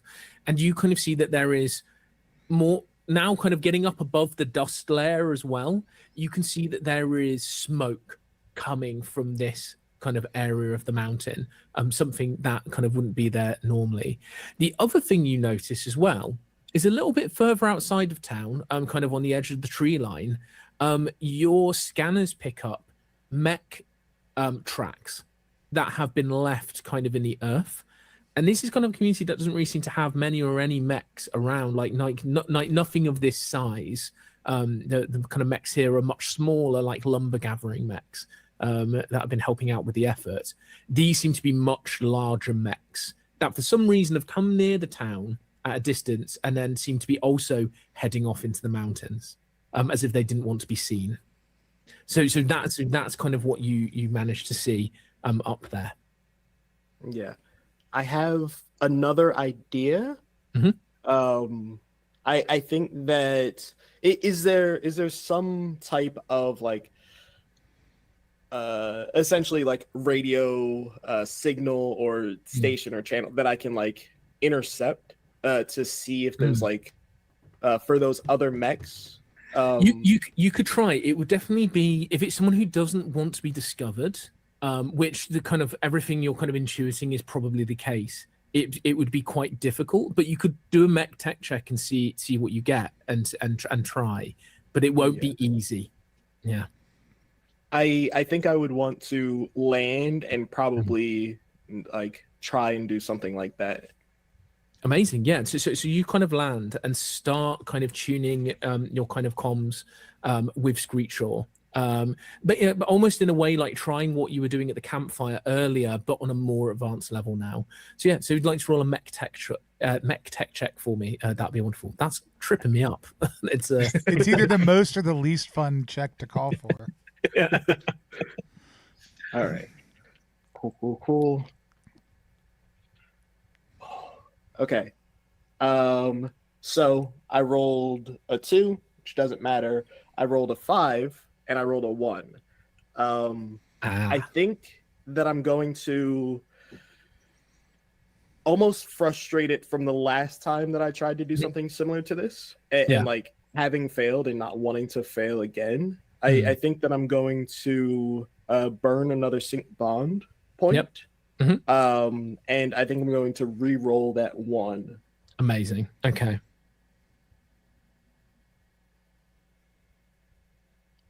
It's a 2. That's all that matters. It's not a 1. Yeah. So I have my 5, which is a success. Yeah. So you have a single success. So kind of scanning out, you pick up something. Like there is definitely a channel out here that is broadcasting like communications that shouldn't be in the area. However, they are encrypted. So you're kind of getting this scrambled message coming through. However, it is a message that is scrambled in a certain style that one of you might recognize because of your background. Theseus, from your kind of days like harvesting kind of minerals, kind of words, like kind of working with different companies, could you roll a pilot charisma or pilot mind check for me, whichever you kind of like, to kind of delve back into your memory a bit as to why this might sound particularly familiar to you from something you, because I remember you mentioning this in your character setup. I'm gonna go for mind because he's as charismatic as he is dumb. So okay, I got 5. So that'll do. Excellent. So you recognize that this kind of encrypted chatter is something you recognize that is used by quite a few of the mega corporations that are operating in the Astral Union, which are these absolute capitalistic titans that buy up worlds, perform kind of terrible deeds. And you know that there is really one big and only player when it comes to a planet that is like primary resource rich, which is Grammel Keeler. And this is something that you know that they would have a tendency to do if they were potentially mining or gathering minerals that maybe they shouldn't be touching. So they would keep their communications chatter encrypted to keep it from people that it's them. So yeah, so that's kind of what you pick up listening to this kind of signal that Darrow has discovered on the airwaves. Oh boy. Yeah, Theseus will relay that to the team and definitely thank Darrow. He thinks he's done a great job decrypting it. He didn't know it was a 1/3 success. To him, it's 100%. Yeah. So at the mention of Grammel Keeler to the team and with the mayor nearby, the mayor's kind of Irvon ears prick up, and he goes, Grammel Keeler Resources. I mean, it was months ago, but they tried to buy the town. I mean, we assumed that they wanted to buy the lumber business that was here. They tend to hoover up things, but we're a proud independent. We wouldn't sell up. No one would move. But they left. They've been gone for months. And he seems quite confused and cross at the fact that they may still be around. They refused that deal months ago to buy the town. Yeah. I think Darrow says, not so much under their breath, but just very pointed. They never left. Yeah, that's what you see. He kind of gets very, very flustered and be like, oh, outrageous. It's these mega corporations coming in and trying to buy out the towns and livelihoods. I mean, what they possibly after? They haven't been fiddling around with the lumber. We've not noticed them in the forests. And I think, Darrow, from all the signs that you've seen, is that the forests were never the thing that they were interested in. It's something in the mountains is what they've been after, which is part of their land. Yeah. Capitalism the whole time. Yeah. Who could have guessed it? Excellent. So it sounds like we have a general sense of what's causing the issue. Do we want to go up and check it out? Do we want to take a break before we do that? I was gonna. Well, that was the next question. Oh. If you were like, no, gun. let's just leave. Then maybe take a break so that Charlie can figure out a new adventure for us. Well, absolutely. So as you kind of get prepped to head up the mountainsides to kind of see what this mega corporation may be up to on the planet, then yeah, we'll leave it there for now and come back to it after the break. Yeah, we're going to take a short 5-minute break. While we do that, you should head over to ttrpg.link/IonHeart to make sure you're following the Backerkit campaign that's going live next Tuesday. We'll be back in just a few minutes to keep on playing IonHeart multiplayer. And we are back live, continuing our actual play of IonHeart multiplayer. We are getting ready to... We're just going to charge up the mountain. It's going to be fine. We're getting ready to head out to check out...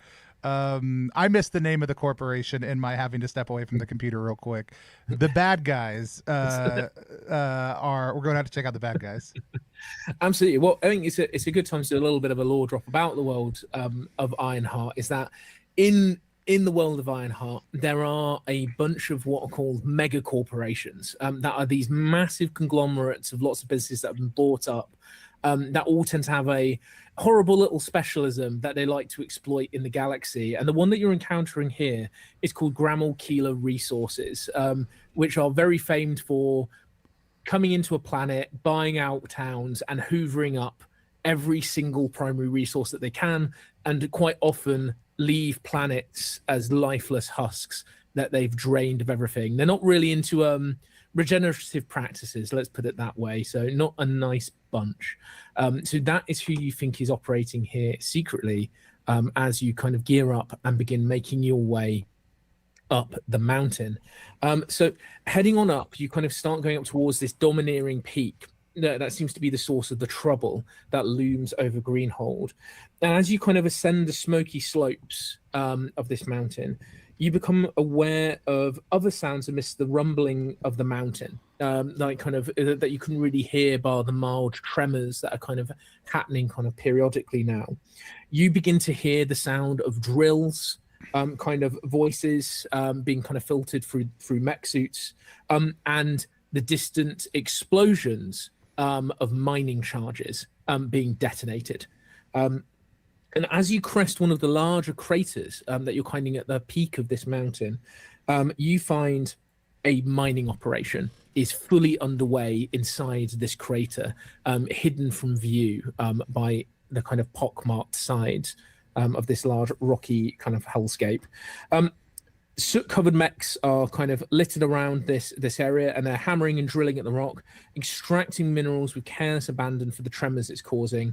And you see there is a heavy transport filled with rare mineral goods at the center, the dust-covered logo of Grammel Keeler Resources emblazoned on its side.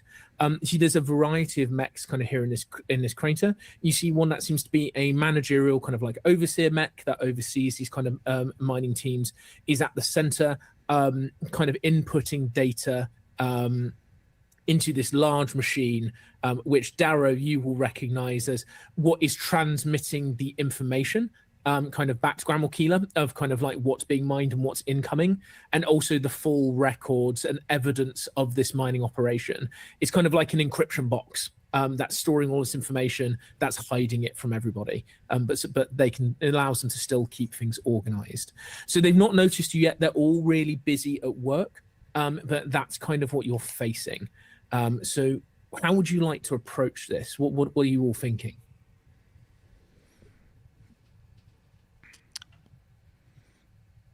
We see how many there are, like how many mechs, if we could put a... So there are, let me just have a quick little look.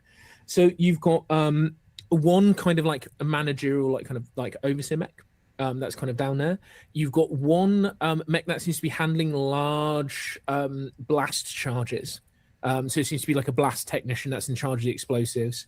And then you've got about kind of like, from what you can kind of see in smoke, around 3 or 4 smaller drill mechs. So they kind of have large drill hands that they're using to kind of plow into the rock and extract minerals. So around I can't do maths. I'm around like 5 or 6 mechs in total, kind of spread around this crater. Okay. And to be clear, they have no legal claim to this. Like, this is part of the... Oh, absolutely not. So the one thing that you all know, like especially when talking to the mayor, with kind of what's happened here, is that this area would be part of Greenhold's land. Okay. They obviously don't come up here because there's no trees kind of up on the mountain, but the mining operation is completely illegal.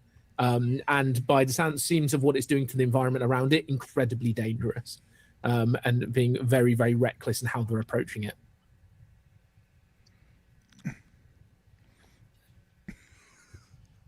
Well, Theseus has one mode for this, and it is heavy and combative. But I think he's probably readying that while kind of sending a message over to Ocaron that's like, if you want to try and talk it through, I won't stop you.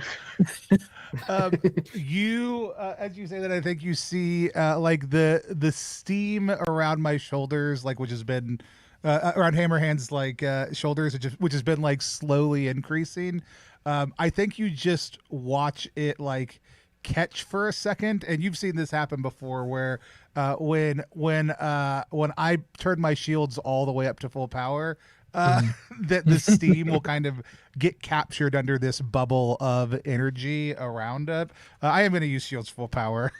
Yeah, amazing. And go ahead and use my 3 sync points to increase my shield. So I think you know that I'm just getting ready to that this is going to be a conflict. Like whether or not we want to talk to them first, like it's very clear that Archeron is not anticipating this going in a polite or friendly way in any way, shape, or form.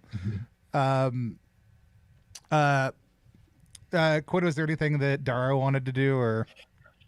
I think I'm eyeing up that one in the center that's next to the tech. I think that I'm just trying to get up high, and I'm planning on swooping in when everything kicks off.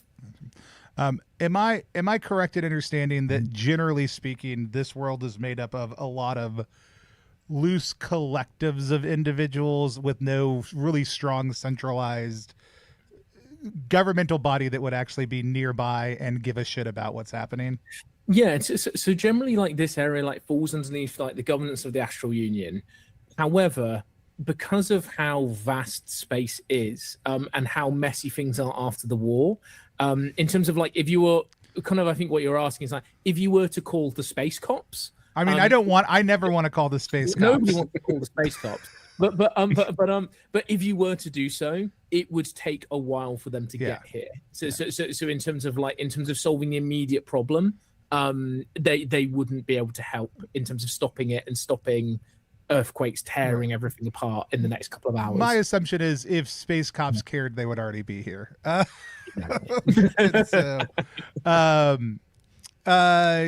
And if they showed up, that they may not care. I just wanted to make sure my read on the universe was more or less correct.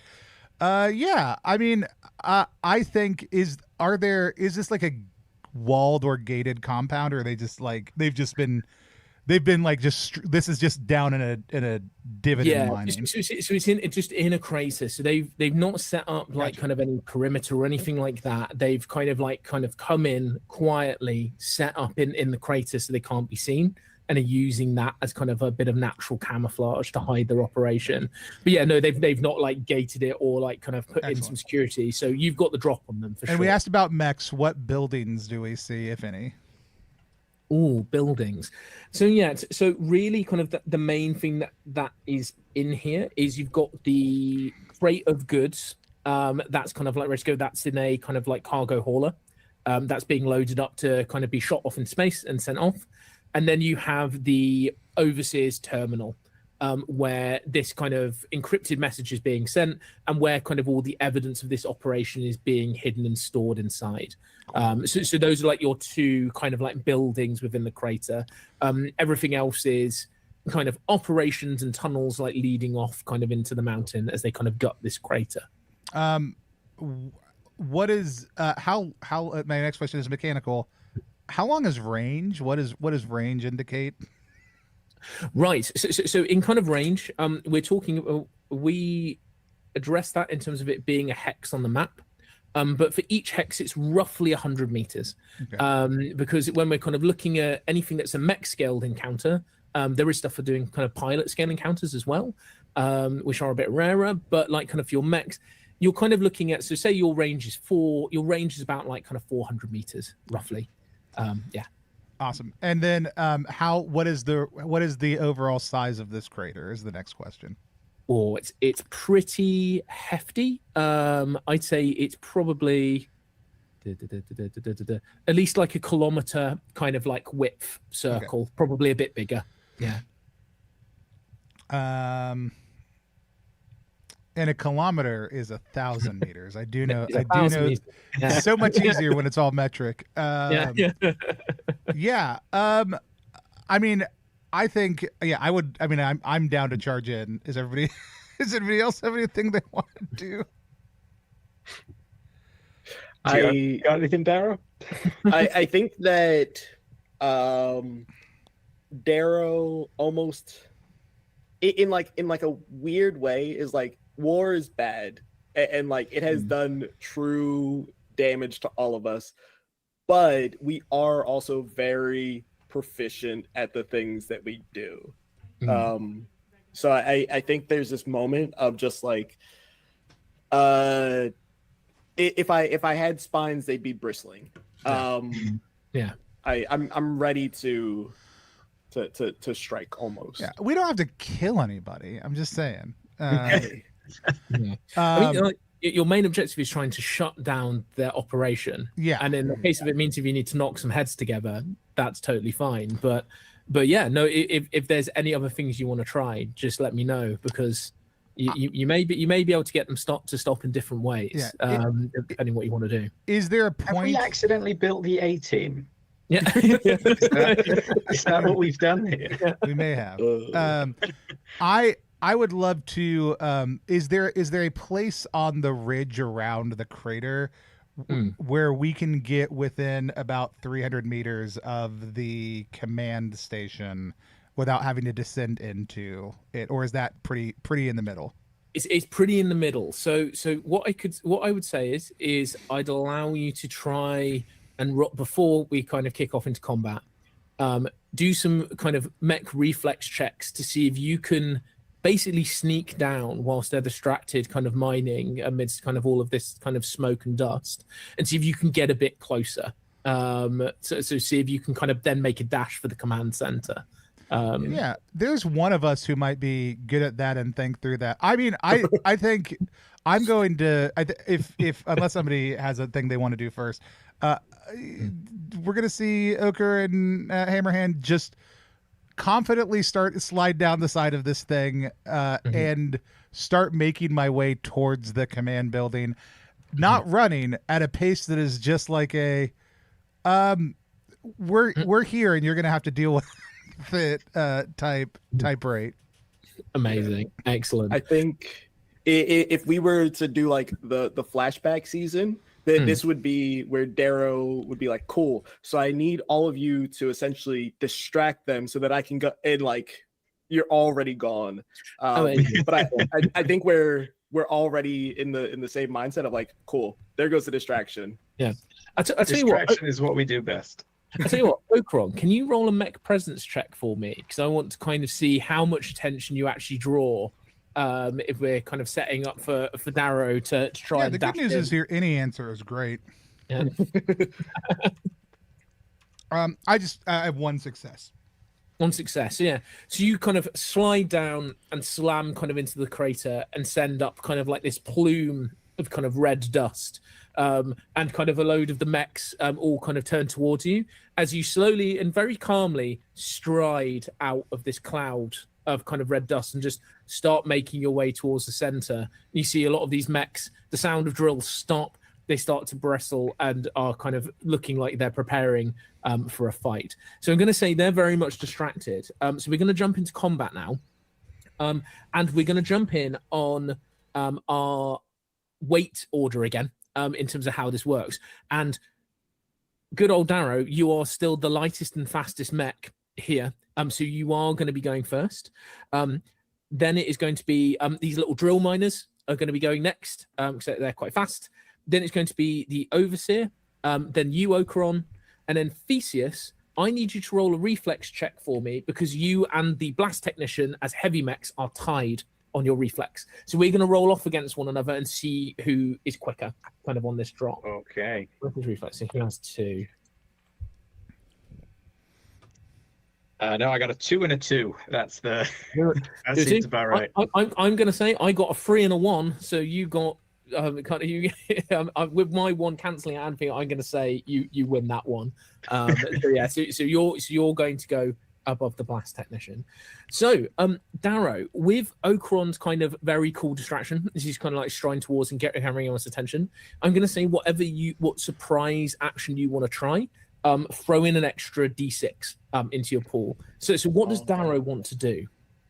I think Darrow has dealt with these megacorps previously and understands that even if you were to cut off the head of the Hydra, it's very easy for a corporation like this to just be like, okay, cool, here's more of those. So I kind of want to go in and try and get to the console to send almost a false reading, but not like too obvious, but like, hey, the resources that we thought were here are not actually like anywhere as plenty. So like there's kind of no reason to keep sending more stuff here. Nice. Okay, so you're going to dash down. I'm going to say that the Overseer has kind of started striding towards you, Okron, and is now leaving some space from this station. It's like kind of, go on, grab him. He shouldn't be here. Come on, we need to make sure no one knows about this place. Come on. And as he's kind of doing that, you're going to swoop in quick as a flash. And I'd like you to roll a mech tech check for me to see if you can kind of basically hack into this station and send that reading to try and get Cramel Keeler to not look at this planet anymore. Yeah. And I would also like to, can I spend my team fusion point to add in my skill as well? So you can't spend team fusion. You can spend your own sync bond points. Sync bond? Okay. Yeah, cool. Sync bond for you. Yeah. I will spend my last sync bond to roll with my skill, my mech skill, and also the +1. Nice. Excellent. So that's going to be your pool for your pilot mind, your mech tech, as well as the bonus from Okron's distraction as well. So you're going to be rolling a big fistful of dice. Brilliant. Go for it. 7 of them. Just because. Why not? It's what all gamers dream about. Yeah. Gamers only want one thing. And it's to roll a whole bunch of ones. I thought about like the odds after like I started putting the pool together, where I was just like, oh, that just means like higher chance for ones. So I got 2 3s, which don't matter. I got a 6 and a 5. Awesome. So 2 successes and 3 1s. But I don't have any sync bonds anymore. So that is a hefty malfunction. That's the code. Just land right in the middle of it. So you basically collide with it, barely hang to it, start kind of hammering on the control surface, and it just kind of starts going breach detected. And whilst Okron is looking cool, making this distraction, the station suddenly starts going whoop whoop whoop whoop whoop in the middle of the crater, and everybody, including Thesis and Okron, I imagine, turn and just look at you in the middle of the crater. See just a giant plume of like steam as that goes off, just like. And Darrow, unfortunately, I'm going to say that's going to be your turn, because I'm going to say it's going to be 2 actions to get there, and then you've committed everything onto this, and I applaud you for it. But my God, has it gone wrong? Just a little. So next, that's going to be so we've got a few drill miners. So they're going to be next. Let me just grab them real quick. So I'm going to say, like, Darrow, of you being like a big distraction, like kind of now in the middle, 2 of them are going to rush towards you and start trying to kind of hit you with their little drill fists that they have. So they're going to. Okay, so one of them kind of misses. You quickly kind of move out of the way. Another one lands a hit. So you're going to take 2 damage to your mech shielding as they kind of run at you. And one of them, kind of urged on by the Overseer, Okron, is going to run at you and take a swing. And he's also going to get you as well. So you're going to take 2 damage to your mech shielding, which I think is a lot heftier currently, because it's currently after taking that 2 damage, it's at 52.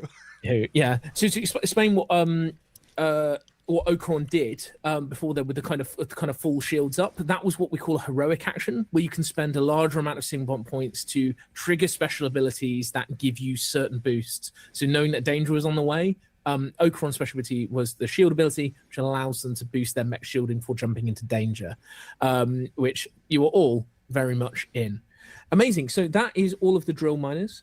So that is going to take us to the overseer, who is going to turn around Darrow and see you filling with the console, and you kind of hear him panic, being like, "He can't get that data. If they get that, they're going to know that we're here illegally." And he pulls up from his side what you, Thesis, will recognize as a prospecting rifle. So this is an extremely powerful laser rifle that can kind of shoot through large layers of solid rock and carve out elements. So he is going to take a shot at you with this one, and that is a tech weapon. So he's going to roll 3 dice.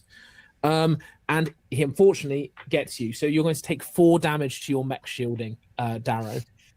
Nice. So what he's also going to do, though, because he's kind of he's turned around and moved up a little bit. So he's used 2 actions. However, in Ironheart multiplayer, you can repeat actions. When you repeat actions, so if you want to attack multiple times, you -1 from your dice pool. That's relevant to what you're doing. So in this case, he's going to conk his rifle again, minus dice, and now he's only rolling 2, and throw another attack your way. And this one, he rolls Snake Eyes. So that shot goes wide, plunges into the side kind of the crater, and lava slowly starts to ooze out of the wall, filling up some of the edge of this arena with lava, creating a little bit of danger. So that's our prospecting overseer, and that's going to bring us to Okeron. What would you like to do? So you've got 1 drill miner in front of you who's trying to kind of give you some grief. You've got the prospecting overseer in the middle, kind of approaching the middle, Darrow in the middle, blast technician far off to the side, and 2 drill miners attacking Darrow, and Theseus is on the edge of the crater getting ready to jump into the fray. Yeah, I am going to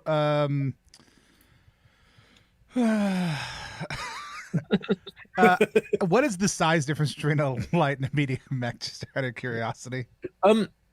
So in this case, the size difference between you and the drill miners are like a really lightweight, cheap, like corporation mech. Gotcha. So they're like a really small frame. So they are really quite small compared to you, and are very much dwarfed by Minos Thesis' mech. But the overseer mech is a similar size to you. Can I mean, I have a plasma sword, and I could hit this guy with it, but I think the move here is I'm just gonna kick him. Like, yeah. Hammerhead is just gonna kick this guy as hard as he can. Which I don't know if there is a base damage when you do that kind of dumb bullshit, but that is really what he wants to do at this point in time. Because I just want to move him back. I'm not trying to kill this guy, which feels like might happen if I. Yeah, so it would do like 1 or 2 like small amounts of damage. It would definitely be a mech brawn check to do this. Yeah. And if you kind of meet his dice check level, so they're quite easy to hit, I'll allow you to push him back. If he were to collide into something or fall into something, he could take a lot more damage. It depends on kind of what you want to try and kick him into.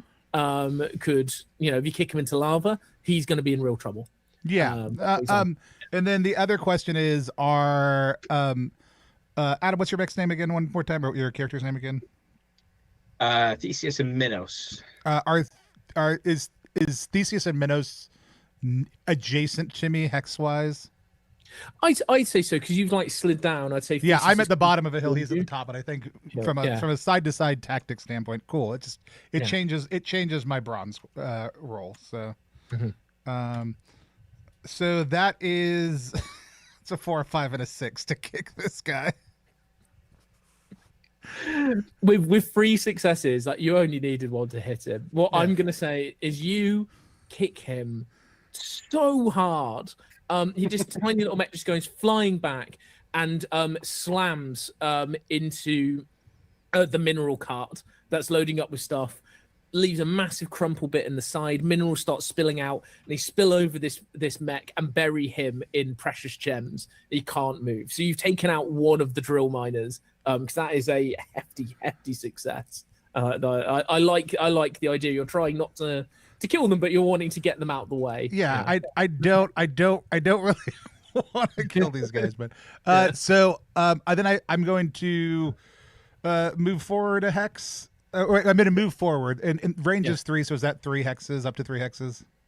Yeah, yes, you should be moving 3 hex on the map, so it's around kind of 300 meters. I'd say this could allow you to catch up with the overseer who's walking towards you. Yeah, that's great. While they are, I will take a move a little bit, and then I'm going to pull out my plasmoid pistol and shoot the overseer, also engaging my mod slot on that. Hopefully, amazing. Also too.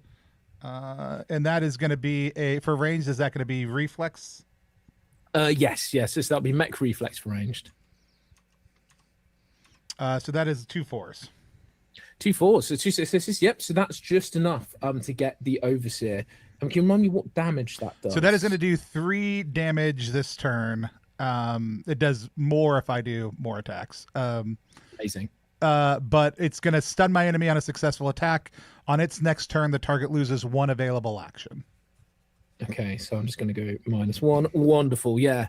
So you kind of charge, kick this tiny mech out of the way, charge forwards, pulling out your kind of plasma pistol, and let off a kind of arcing bolt into the overseer. And you see crackling energy kind of surrounds it, and its mech starts to kind of move like more jarringly as it starts to kind of interfere with its systems. Nice, wonderful. So that is going to bring us to Theseus. What would you like to do on the edge of the crater as our kind of biggest and heaviest mech on the scene? Oh, there are 2 choices.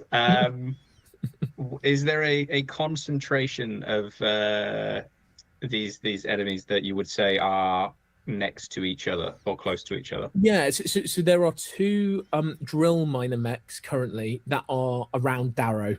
So I'd say they're next to one another, kind of tag teaming, trying to kind of punch their drills for his armor. Okay, I am up on high. I am going to go ahead and activate my heroic action. I won't miss. Yep. So I can keep doing attacks without incurring penalties this turn. Amazing. And I'm going to go ahead and shoot at one of the drill mechs that's attacking Darrow with my Taurus cannon, which is wide-barreled, so it will hit both of them. Amazing. Excellent. Go for it. Okay, I got a 4 and I got a 1. I'm going to use my last sync bond point to re-roll the 1. A 5. Amazing.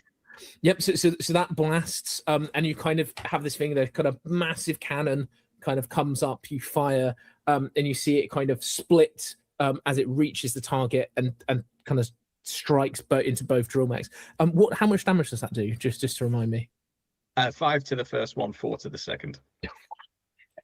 That is hefty amount of damage. Amazing, and I'm imagining it's a rinse repeat for. It's one more again, yeah. It's go for it. Let's see what happens. That's a 5 and a 2. A 5 and a 2. And with that, so you kind of let off 1 round, and these kind of mechs are smoking and kind of stunned, and you kind of go, might as well finish the job and fire again as the beam splits. Both it almost Darrow, you're kind of dodging and weaving and fighting, and the beam looks like it's coming straight towards you, but then it splits around you and shoots both drill miner mechs, sending them flying backwards, deactivated into the dust. So you defeated both of those drill miner mechs as well. Amazing. Cool. So yeah, that is our kind of first round. And as you kind of see, kind of from the overseer and some of the battling that's kind of happening, some more areas are starting to kind of fill up with lava in this crater. As the more fighting that's kind of happening, the more dangerous this area is becoming. So Darrow, that's going to bring us back to you. What would you like to do? Is there again, the beauty of theater of the mind, is there any lava in the direction opposite of it, further from the overseer, like from me? If I were to push them back, would they go into lava? Or I'm going to say yeah. I'd say that I've realized I've forgotten the blast technician's turn as well. I'm going to say what he does is he has kind of picked up a kind of one of his charges, tried throwing it. It's gone a little bit wide from kind of quietly doing his rolls, and it's blown another hole, which is causing this lava to kind of fill up just to bring him kind of into the fray. But yes, and that is creating a pool that is nearer the overseer. So if you wanted to try and push them towards the lava, like that's definitely something you could try. Gotcha. Ooh, I have 3 actions. Yes. Yeah. Okay. Cool. Yeah. Let's get silly with it. So I think that I'm going to first off, the 2 smaller mechs that were near me are gone. Gone. Thesis has exploded them with a kind of a long range shot. Yeah.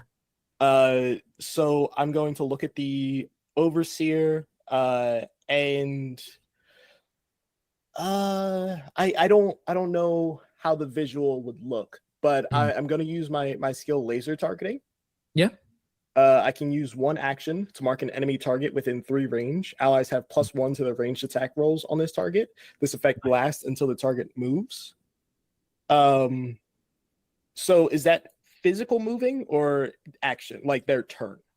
So on their when it reaches the overseer's turn, if they've decided to make a move and they move, then the targeting will go away on their turn. Okay. So I'm going to change around the order of operations a little bit. I'm going to walk up and I'm going to melee him. Amazing. Which by itself doesn't make much sense for me to him. But yeah, I if this doesn't work, I have another thing. So I'm gonna walk up, I'm gonna melee, I'm gonna use brawn. Yes, it'll be a mech brawn to give him a punch. Hey, rolling a whole bunch of dice didn't work for me, so rolling a very small amount of dice. Maybe that's the ticket. Okay, so I'm rolling 1 die. No, that's not the ticket. You kind of zoom up, kind of throw a punch, and the overseer manages to kind of move out of the way.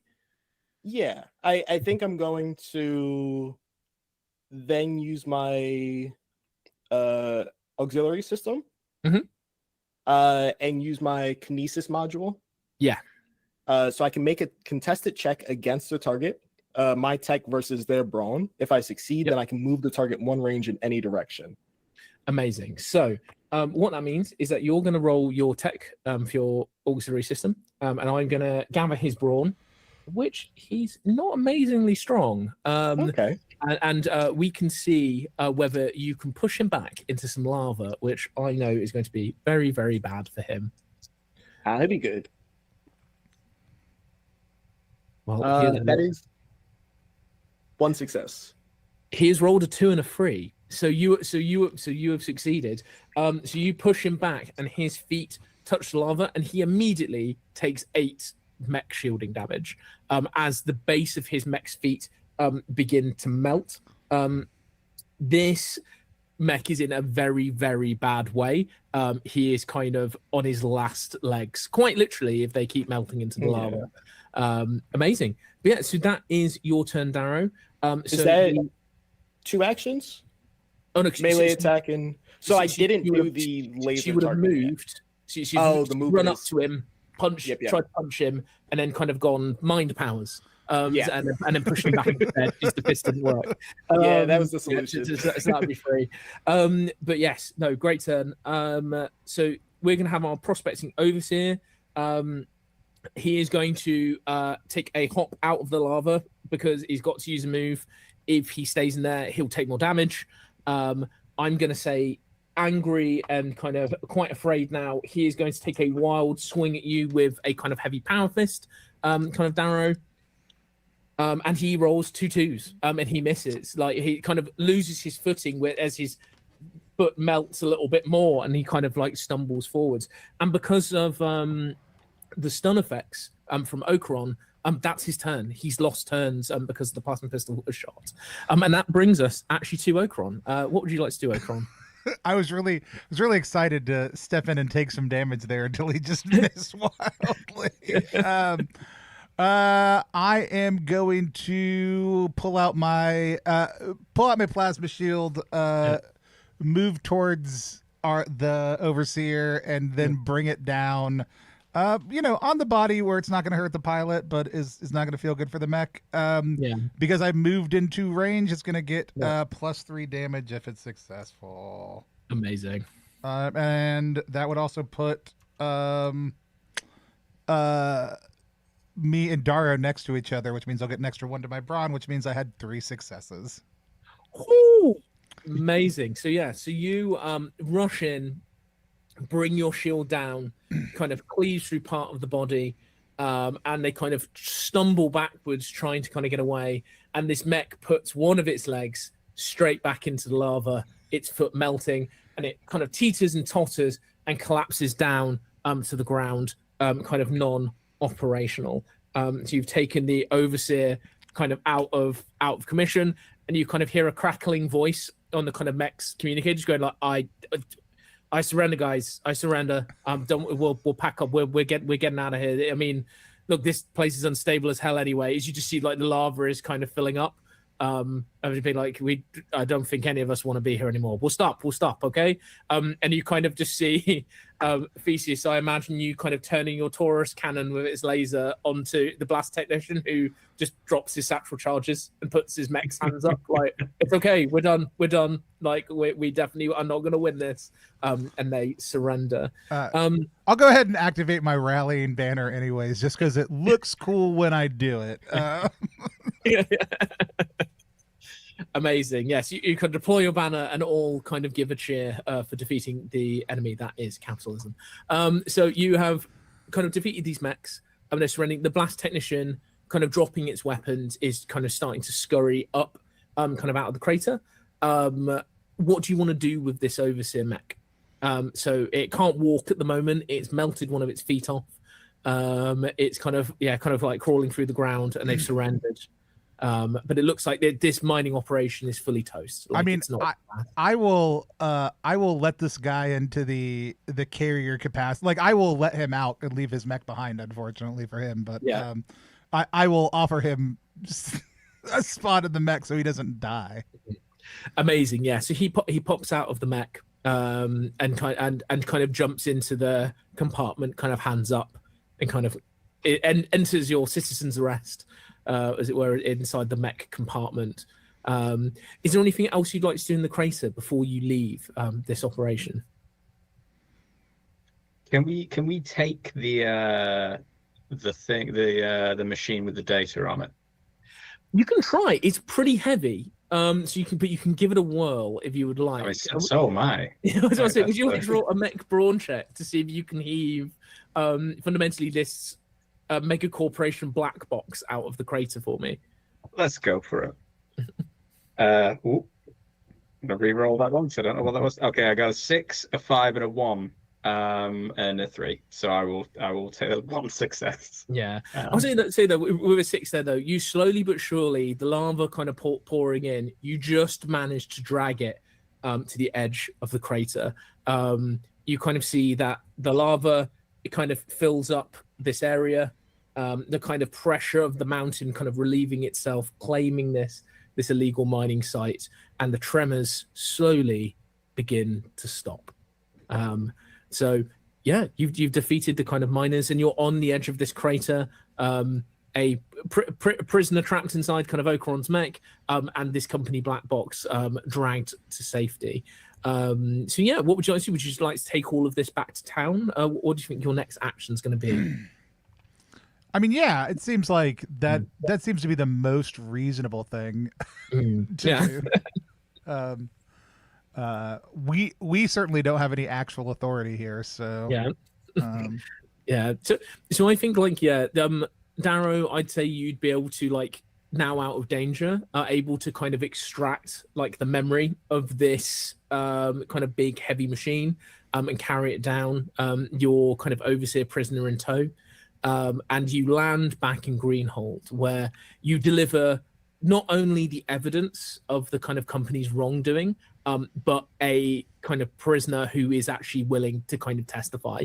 And you kind of leave it in their hands to figure all of this out and leave it be. But it seems like you have completely saved Greenhold from destruction kind of with your actions, and they now have a chance to rebuild and regrow as a community. And whether you'll all be back here, you're unsure. But over the years, the grass is going to return, the saplings are going to sprout again in the shadow of a now hopefully silent volcano that looms above the town.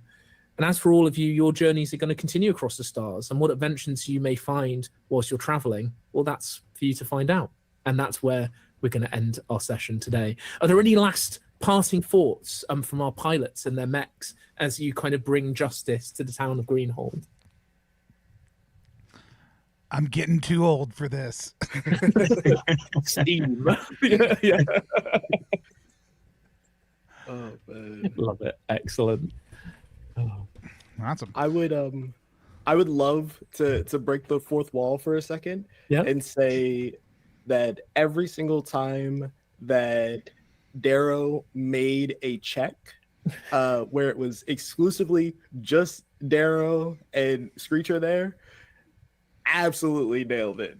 Every single check that had one other teammate there failed every single one of them. That's the lesson of friendship, isn't it? Yeah. Well, Once a lone wolf, always a lone wolf. Let's do our reaction roll. Reaction roll is a live stream inside of a live stream. It's our chance to sit down with the creator of a game we just played and talk about what it was like to play that game. Today, we're sitting down to talk to the team at Parable Games about Ironheart Multiplayer, a lo-fi mech RPG that is the multiplayer GM'd version of the popular solo game that they released and is coming to Backerkit next Tuesday, the 24th, depending on when you're watching this. That could be today, yesterday, or last week. Or, I mean, the way the future works, it could have been 10 years ago also. But right now, it's next week. With that said, I had a great time playing. For folks who joined us a little bit later, Charlie, why don't you tell people a little bit about Parable Games and a little bit more about Ironheart Multiplayer? Yeah, so Parable Games, we're kind of a pop culture influenced like TTRPG company. Basically, we look at the stories out there in the world that we love the most and try and find a way to allow people to play those things. So it could be anything from your favorite horror movie, or in this case, your favorite mech anime.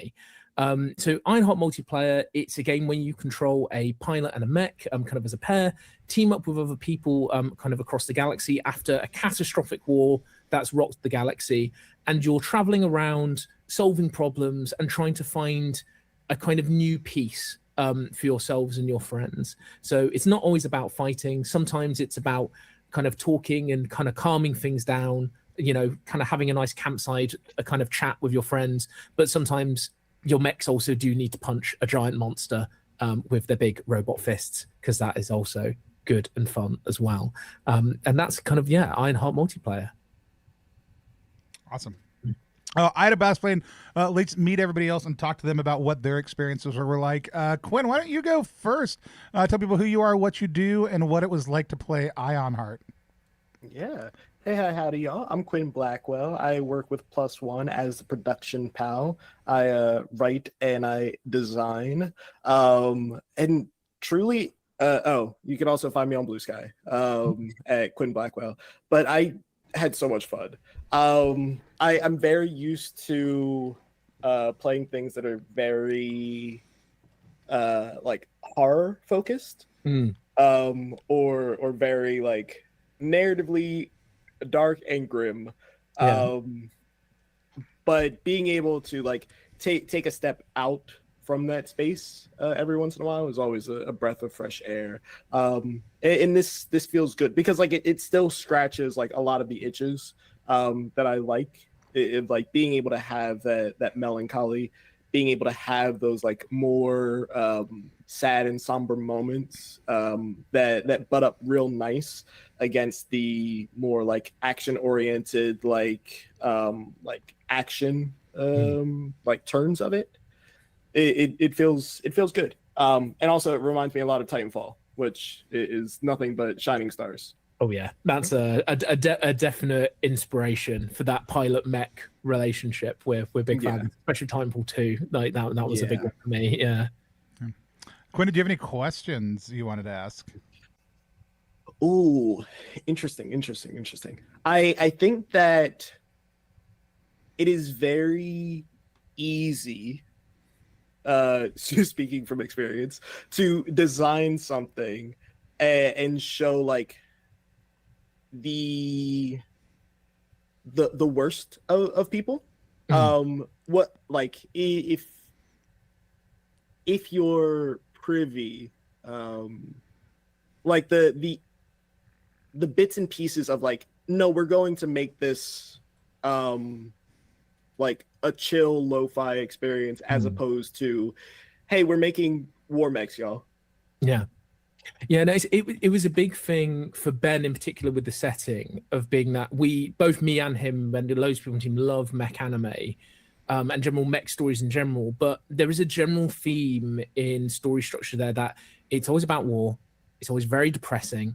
It's kind of there's kind of not a lot of hope there a lot of the time, and we wanted to explore more kind of like narratively that you're kind of completely right of being, rather than like looking at the kind of darkness that war and conflict pushes people towards and changes them.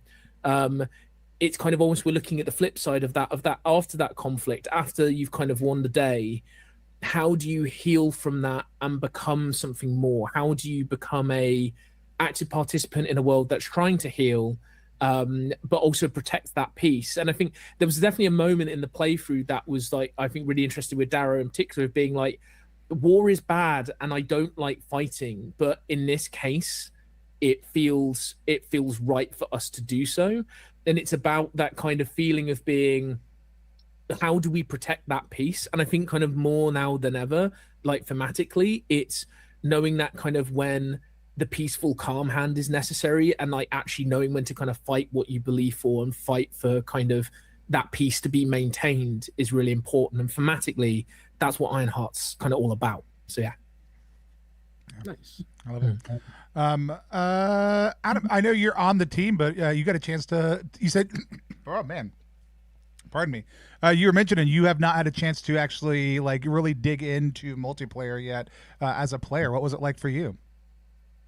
Yeah, it was so to clarify, Ironheart originally, the solo Ironheart game, I wasn't involved with that at all, and I was really excited about not being involved with that, because it meant that I could kind of enjoy it, because you know I work on Shiver, I work, you know, it becomes harder to talk about designing and writing for things, to just kind of engage with it as a game. I ended up writing the expansion for Ironheart Solo with Charlie and Ben, so I didn't quite get that distance. But with multiplayer so far, like I said, today was the first day I got to sit down, play with people I've not met before, really see what it's like. And my big concern was coming from the solo game, which was a very...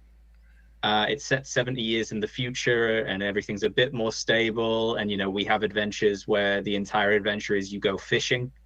And you have a nice time. And I was very concerned. I was coming into it, you know, I was like, is it going to be so heavy on the combat? Is it going to rely on those kind of RPG game tropes? But it feels right. It feels like how I would expect Ironheart multiplayer to be. Obviously, I'm really biased, but having, you know, played the solo game and written for the expansions for it now, coming into this was like, okay, I feel like something I care about and can put a little bit of distance in is being looked after. I you know, again, this is my boss and my, you know, my coworker, but I really enjoyed it. I thought it was refreshing for me. Were there any questions that it sparked for you want to ask Charlie about, or I guess us also too? Like, yeah, I think Charlie, like, what is the experience for you running something? So a big thing that we always talk about is you design games in like a bubble, a little vacuum. Yeah. And you know, sometimes I'll come back to Charlie and be like, I don't think I understand this rule, and he's like, oh no, I get it though. And I'm like, yeah, because you made it and you've been running it with people who you explain it to over and over again, and one of them is me. How was it running for people on, like, this quick start's been out for a couple of weeks? You know, we don't usually get feedback until it's too late. But how was it running for, you know, Tony and Quinn, like people who've never experienced the Ironheart world before? I really loved it, and I think one of the really heartening things from the role play perspective is that I think initially we did have a concern of, is it going to feel too cramped? Like almost, so we've got like 4 people at the table, but we basically have 6 characters that are being played. But I think like seeing how naturally you all took to the personality of your pilots and your mechs and how you made that distinction was just so really like lovely to see, as well as kind of seeing, like looking at again actually another moment from you, Quinn, kind of like looking at your weapons and what your mech can do and figuring out, actually, how can I use these more like tools? How can I use this in a peaceful setting to kind of do what I want to do? Is like a big part of the design of being like you're moving stuff around and you can play around with the environment. It's like, yeah, it can be used as a weapon, but you don't necessarily have to. And there's definitely going to be guidance on there for people who are running it in the GM'd mode, like kind of as the heart of being encouraging people to do that. So just seeing that naturally happen was super great to see. I mean, how did you both find like that experience of like basically role playing 2 characters? Like, how did that feel for both of you? I can go first because I want to tag on to the other part of that. Like, I was trying to figure out how to, like, my reason for asking about distance was I wanted to fry that controller. Like, I didn't want to shoot anybody right away. Like, my goal in trying to be close enough was just literally, hey, I can shoot that thing. This thing will course electricity through it and shut down like the operation was my thought. Like, so the way they're written, like those additional mods that are adding in, like, hey, here's a practical narrative, like fictional positioning thing you can do to use it as a weapon, yes, but also use it as a tool. Like, I think that came across to both Quinn and I. I just didn't get the chance to do mine as much. But also even just the tactility of like, I can fit more people in my thing. Cool. Like, I like that the way everything was written, I think came across really clear. And then, just in the early, like, describe it, I was just like, I want this thing to feel like it's tired because I can, like, I know my character is just going to look like a guy, but the mech creates a space where it's like, the way I can describe that is like this thing moves like it's heavier than it is just because it feels like weighed down by just continuing to go. Like, immediately gives me vibes for this thing. And it is the classic, I think, for me, like, I love the idea of playing a ranger, even though most of the games I play, that's not a class. But I just want a pet. You know what I'm saying? Like, I just want my little dude who's going to go around with me. So having my little dude be the big dude, like, when I'm in charge, like, it felt supernatural to be like, I pat the inside of its thing sometimes. Like, it whistles, like, and like steams and pops. And sometimes I know what to do inside to make that a more effective thing. Like, the ability to do all that stuff was, for me, I think pretty transparent right away and felt really good. Quinn, how about you? Yeah, I think the character sheet itself like speaks pretty well to the fact of like you can't really have one without the other, or like at least it'll feel like a little bit more of like a hollow experience. And I think that again, like harkening back to, because I very much I love my video games, but very much harkening back to stuff like Titanfall 2, where like you have those moments where you're like, hey, I'm not in the mech. You feel so naked because this is like such an integral part to your character. And like any moments where like the mech is distant and like getting damaged, it's just like, oh, cool, that's me getting hurt right now. So basically seeing this as like one character, but like essentially in 2 halves, it works pretty clean in that sense. And that's really good to hear, because that's definitely like narratively as a little slingshot into the future of something I definitely want to play around with writing some of the other adventures, is being, what does it look and feel like for a group that's been together to get separated from their mech, and kind of you kind of role play them in different scenarios and then bring them back together. Because I think it is interesting, almost, everybody gets a mech pet, and it's really nice to see almost the companionship that you kind of build up quite quickly when you're kind of putting these 2 characters next to one another. It's just really sweet to see, of like kind of seeing that genuine care that kind of comes into the role play when you have these partnerships. It's also, I think, I mean, I'm going to pop it up on the screen so people can see it. The character sheet design, at least the main page, I mean, I think does such a great job of just like, it looks like a lot of information, but once you realize that everything is mirrored except for the stuff in the middle, which applies to both of you, like it's designed in a way that feels pretty spot on perfect for trying to drive to what you're doing. And then in the end, it's really not actually that much information once you realize how everything mirrors. I think my only other question is like, and the answer maybe just be like, that's not the intent. Like that doesn't keep on through the rest of the document. Like this, the rest of this feels very mech coded because it is overwhelmingly mech coded, right? Yeah. Except for like the soul survivor, you know, and element down at the bottom, which is back to being pilot coded. But like that dashboard look on the first one, I think gives a lot of very early like, hey, here is how you relate to each other in the visual design also too. Yeah, it's very much like, because I think Ben's done a great job of translating the initial very scrappy design of the character sheet, whereas basically like it's the two sides coming as one. As kind of, it was like what I was trying to get across. So it's lovely to hear that kind of coming across. It's very much your first page is that relationship between you and the mech.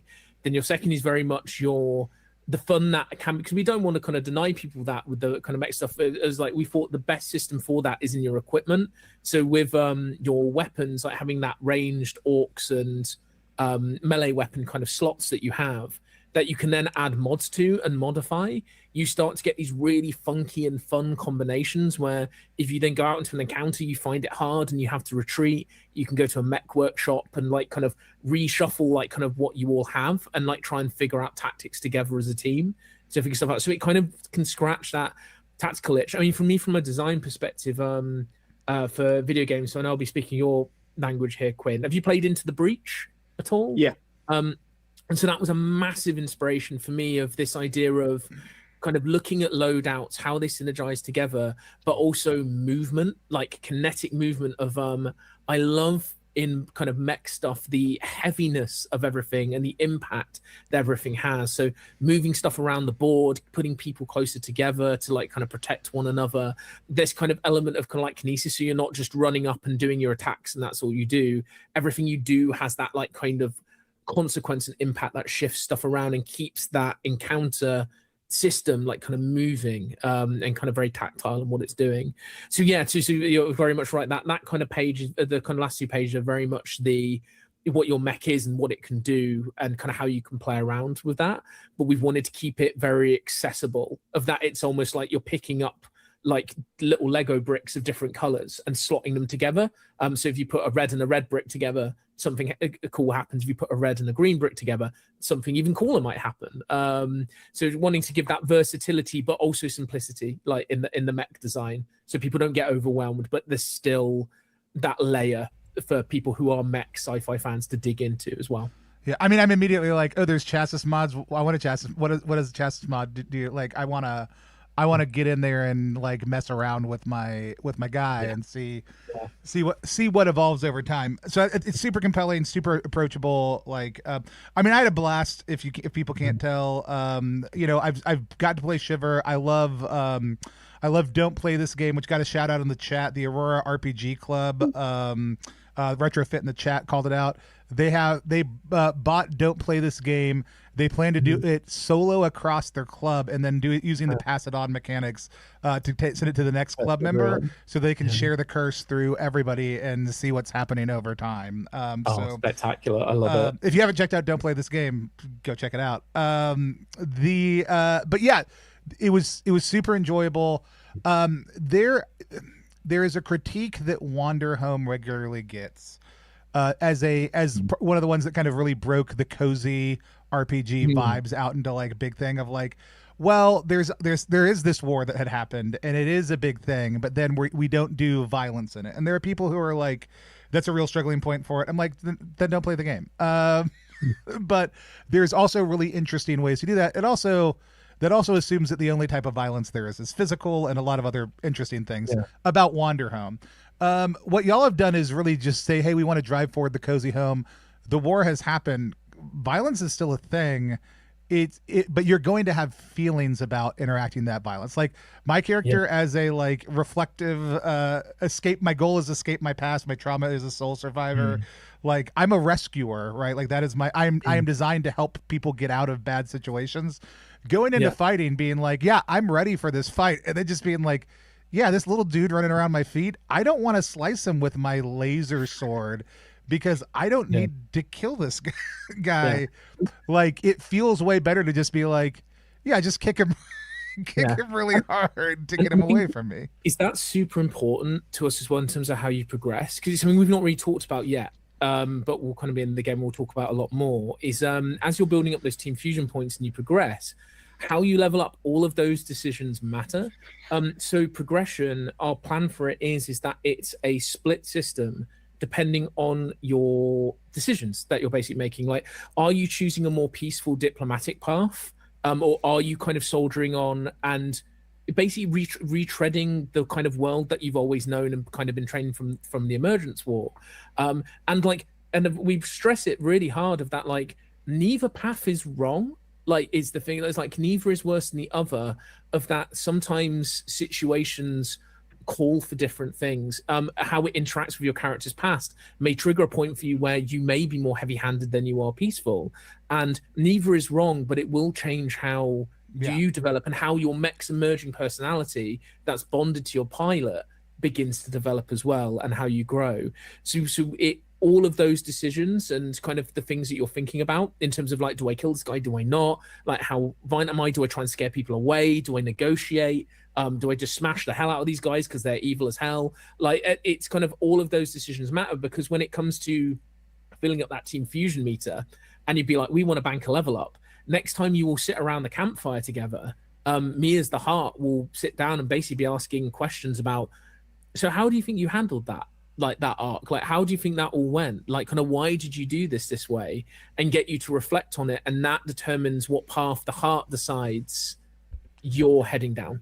And it's never too late to basically, you may have one arc where something's a trigger point for you and you've soldiered on and you've kind of gone down a more heavy-handed kind of past-led path, or you may be or in the next arc it'd be like, actually no, I can resolve this diplomatically, and that's what I want to do. So we're really interested to see how people role play that, with that in mind, of being like, am I trying to go in a different way? Do I fall back into old routines and memory? Like, how do I exist in this world with kind of what it brings forth and out of my character from a past that is deeply traumatic and very melancholy and sad, in a kind of more peaceful, cozy world. So so that's kind of how we're looking at progression, with those decisions in mind. No, like I said, I think the hooks you've immediately put in, like they absolutely get you started on that thought process from the get-go. For anybody who's like looking at the system, people are like, I just want to smash things as quickly as possible. Well, they may not, but like the nice thing is, if somebody just wants to smash things as quickly as possible in this game, they can.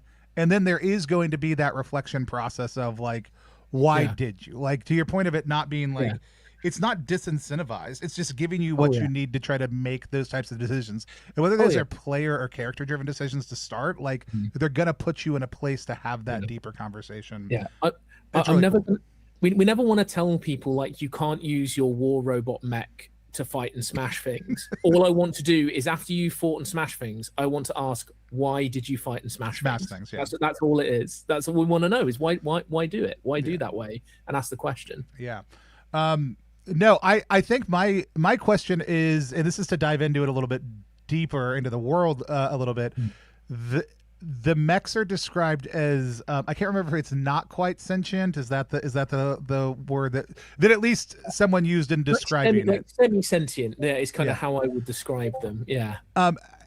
Have you had people, either in solo play, or has the conversation come up, because it does eventually become an interesting conversation of like, oh cool, like we just scrapped a dude's mech.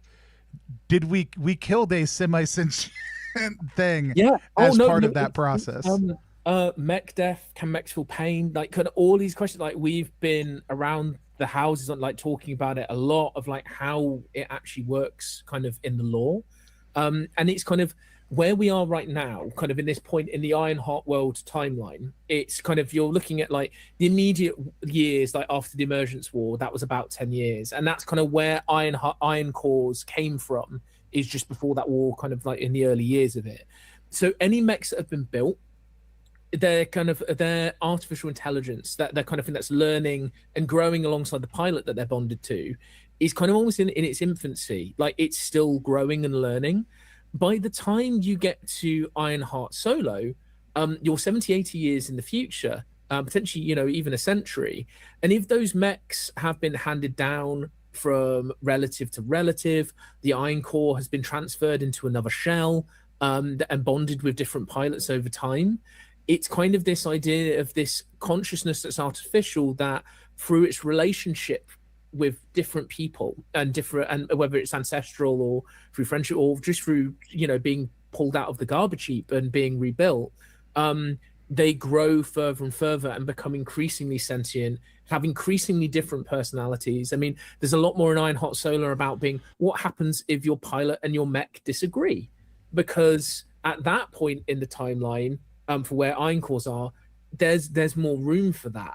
Whilst here it's more, your mech is almost like your pet or your toddler, who that is kind of looking to you for guidance and growing. So that's why we baked it so much into the progression. It's kind of what you do as a pilot really matters for how the sentience of your mech is being forged and what they may potentially be in the future, even after you're dead and gone. Like, it may forge what their relationship with another pilot's like, and how sentient they become, and what they do with that sentience. So that's kind of how we're viewing sentience. At the moment, it's very much in its infancy in this point, and then very much grows when you're kind of moving into Solo. Love it. Yeah, it's so interesting. It's also just so much fun to see like the evolution. Like, lots of people come to Solo second, watching y'all like say, hey, here is where things are at in the timeline. Also, this started Solo, and now we're like that kind of variance. It's just really interesting to see how that shifts things in the developmental process too. But always so excited. Y'all do such a great job of driving the narrative, of allowing the narrative beats of the type of stories you're looking to tell through your games, like, really come to the forefront. My primary mech influence is Gurren Lagann. The interaction between the mech and the pilot, the relationship of the semi-sentience of it, the mech as extension of self, but also like other consciousness, it like lives close to the forefront of of my mech touchstone influences, which is largely just because I watched the first season at one point, and then one of my kids grew up into their own full adult in their own right, and that is their emotional touchstone show. So we've watched through it numerous times in the household, and it's just really kind of cool to see when people do mech stuff, how that comes out, or how some of those themes come out in it. So loved it. Had a blast with it. It's coming out next Tuesday. You already have a good following. You had a huge success with the original Solo game. As we go into that kind of campaign, Julie, last thing is, what are some of the things that people can look forward to, or that you're excited about that you haven't got a chance to talk about for multiplayer? So for multiplayer, like, some of the things that we're excited to talk about that we haven't really dove into. I mean, progression is something we've not really talked about, which I think was a big one for me to kind of talk about more. I think physicalizing the actual mechs themselves and bringing it from very much the kind of like introspective journaling experience you have with Solo, and bring it more to kind of a slightly tactical space where you can move stuff around and start kind of thinking about bringing some of that into the Breach influence is really exciting. I think one of the really exciting things that we're going to be talking more about and revealing more with the campaign and maybe some previews is that we're going to be doing our first miniatures ever for the campaign. And just to give you a sense of the style, so this is very much a test miniature. Let me get you onto the bigger screen before the bigger screen, and this is where the light levels in my office are going to do me dirty. But this is kind of one of our initial like test prints from the sculptors we've been working with. If I pull him back, which you can see, I've tried to paint in hot pink and blue for your kind of experience. But yeah, so we're going to be doing those for the first time, and it's obviously we're not a miniatures company, but we're very much wanting to give people that option for like tactility, getting people around the table, getting excited about moving those mechs around, feeling the consequences of those heavy hits. And I think that's one of the things I'm super excited about, and we're going to be revealing a load more about when a campaign goes live, and throughout the campaign as well, what that's been like as a process. Love it. Super excited. People should go check it out. Again, it's ttrpg.link/Ionheart. We'll take you over to the multiplayer Backerkit. I don't know why that keeps on being such a hard thing to do. Page, check it out. Give it a follow. We're big Backerkit fans. We like the platform. Kickstarter's still great, except for the things that aren't. You can go look at the Rascal article about that. But really love a Backerkit project right now, especially. So super excited to see y'all over on the platform. We've never figured out a good way to end these shows, and at this point, we're not interested in trying. We're just gonna wave at the camera until I take us off air. Thanks for coming to play, everybody. Thanks. I'll say quickly, if you follow, you can get the quick start for free that we've just been playing. Get it. I'm trying to point. There we go. Get it. All right.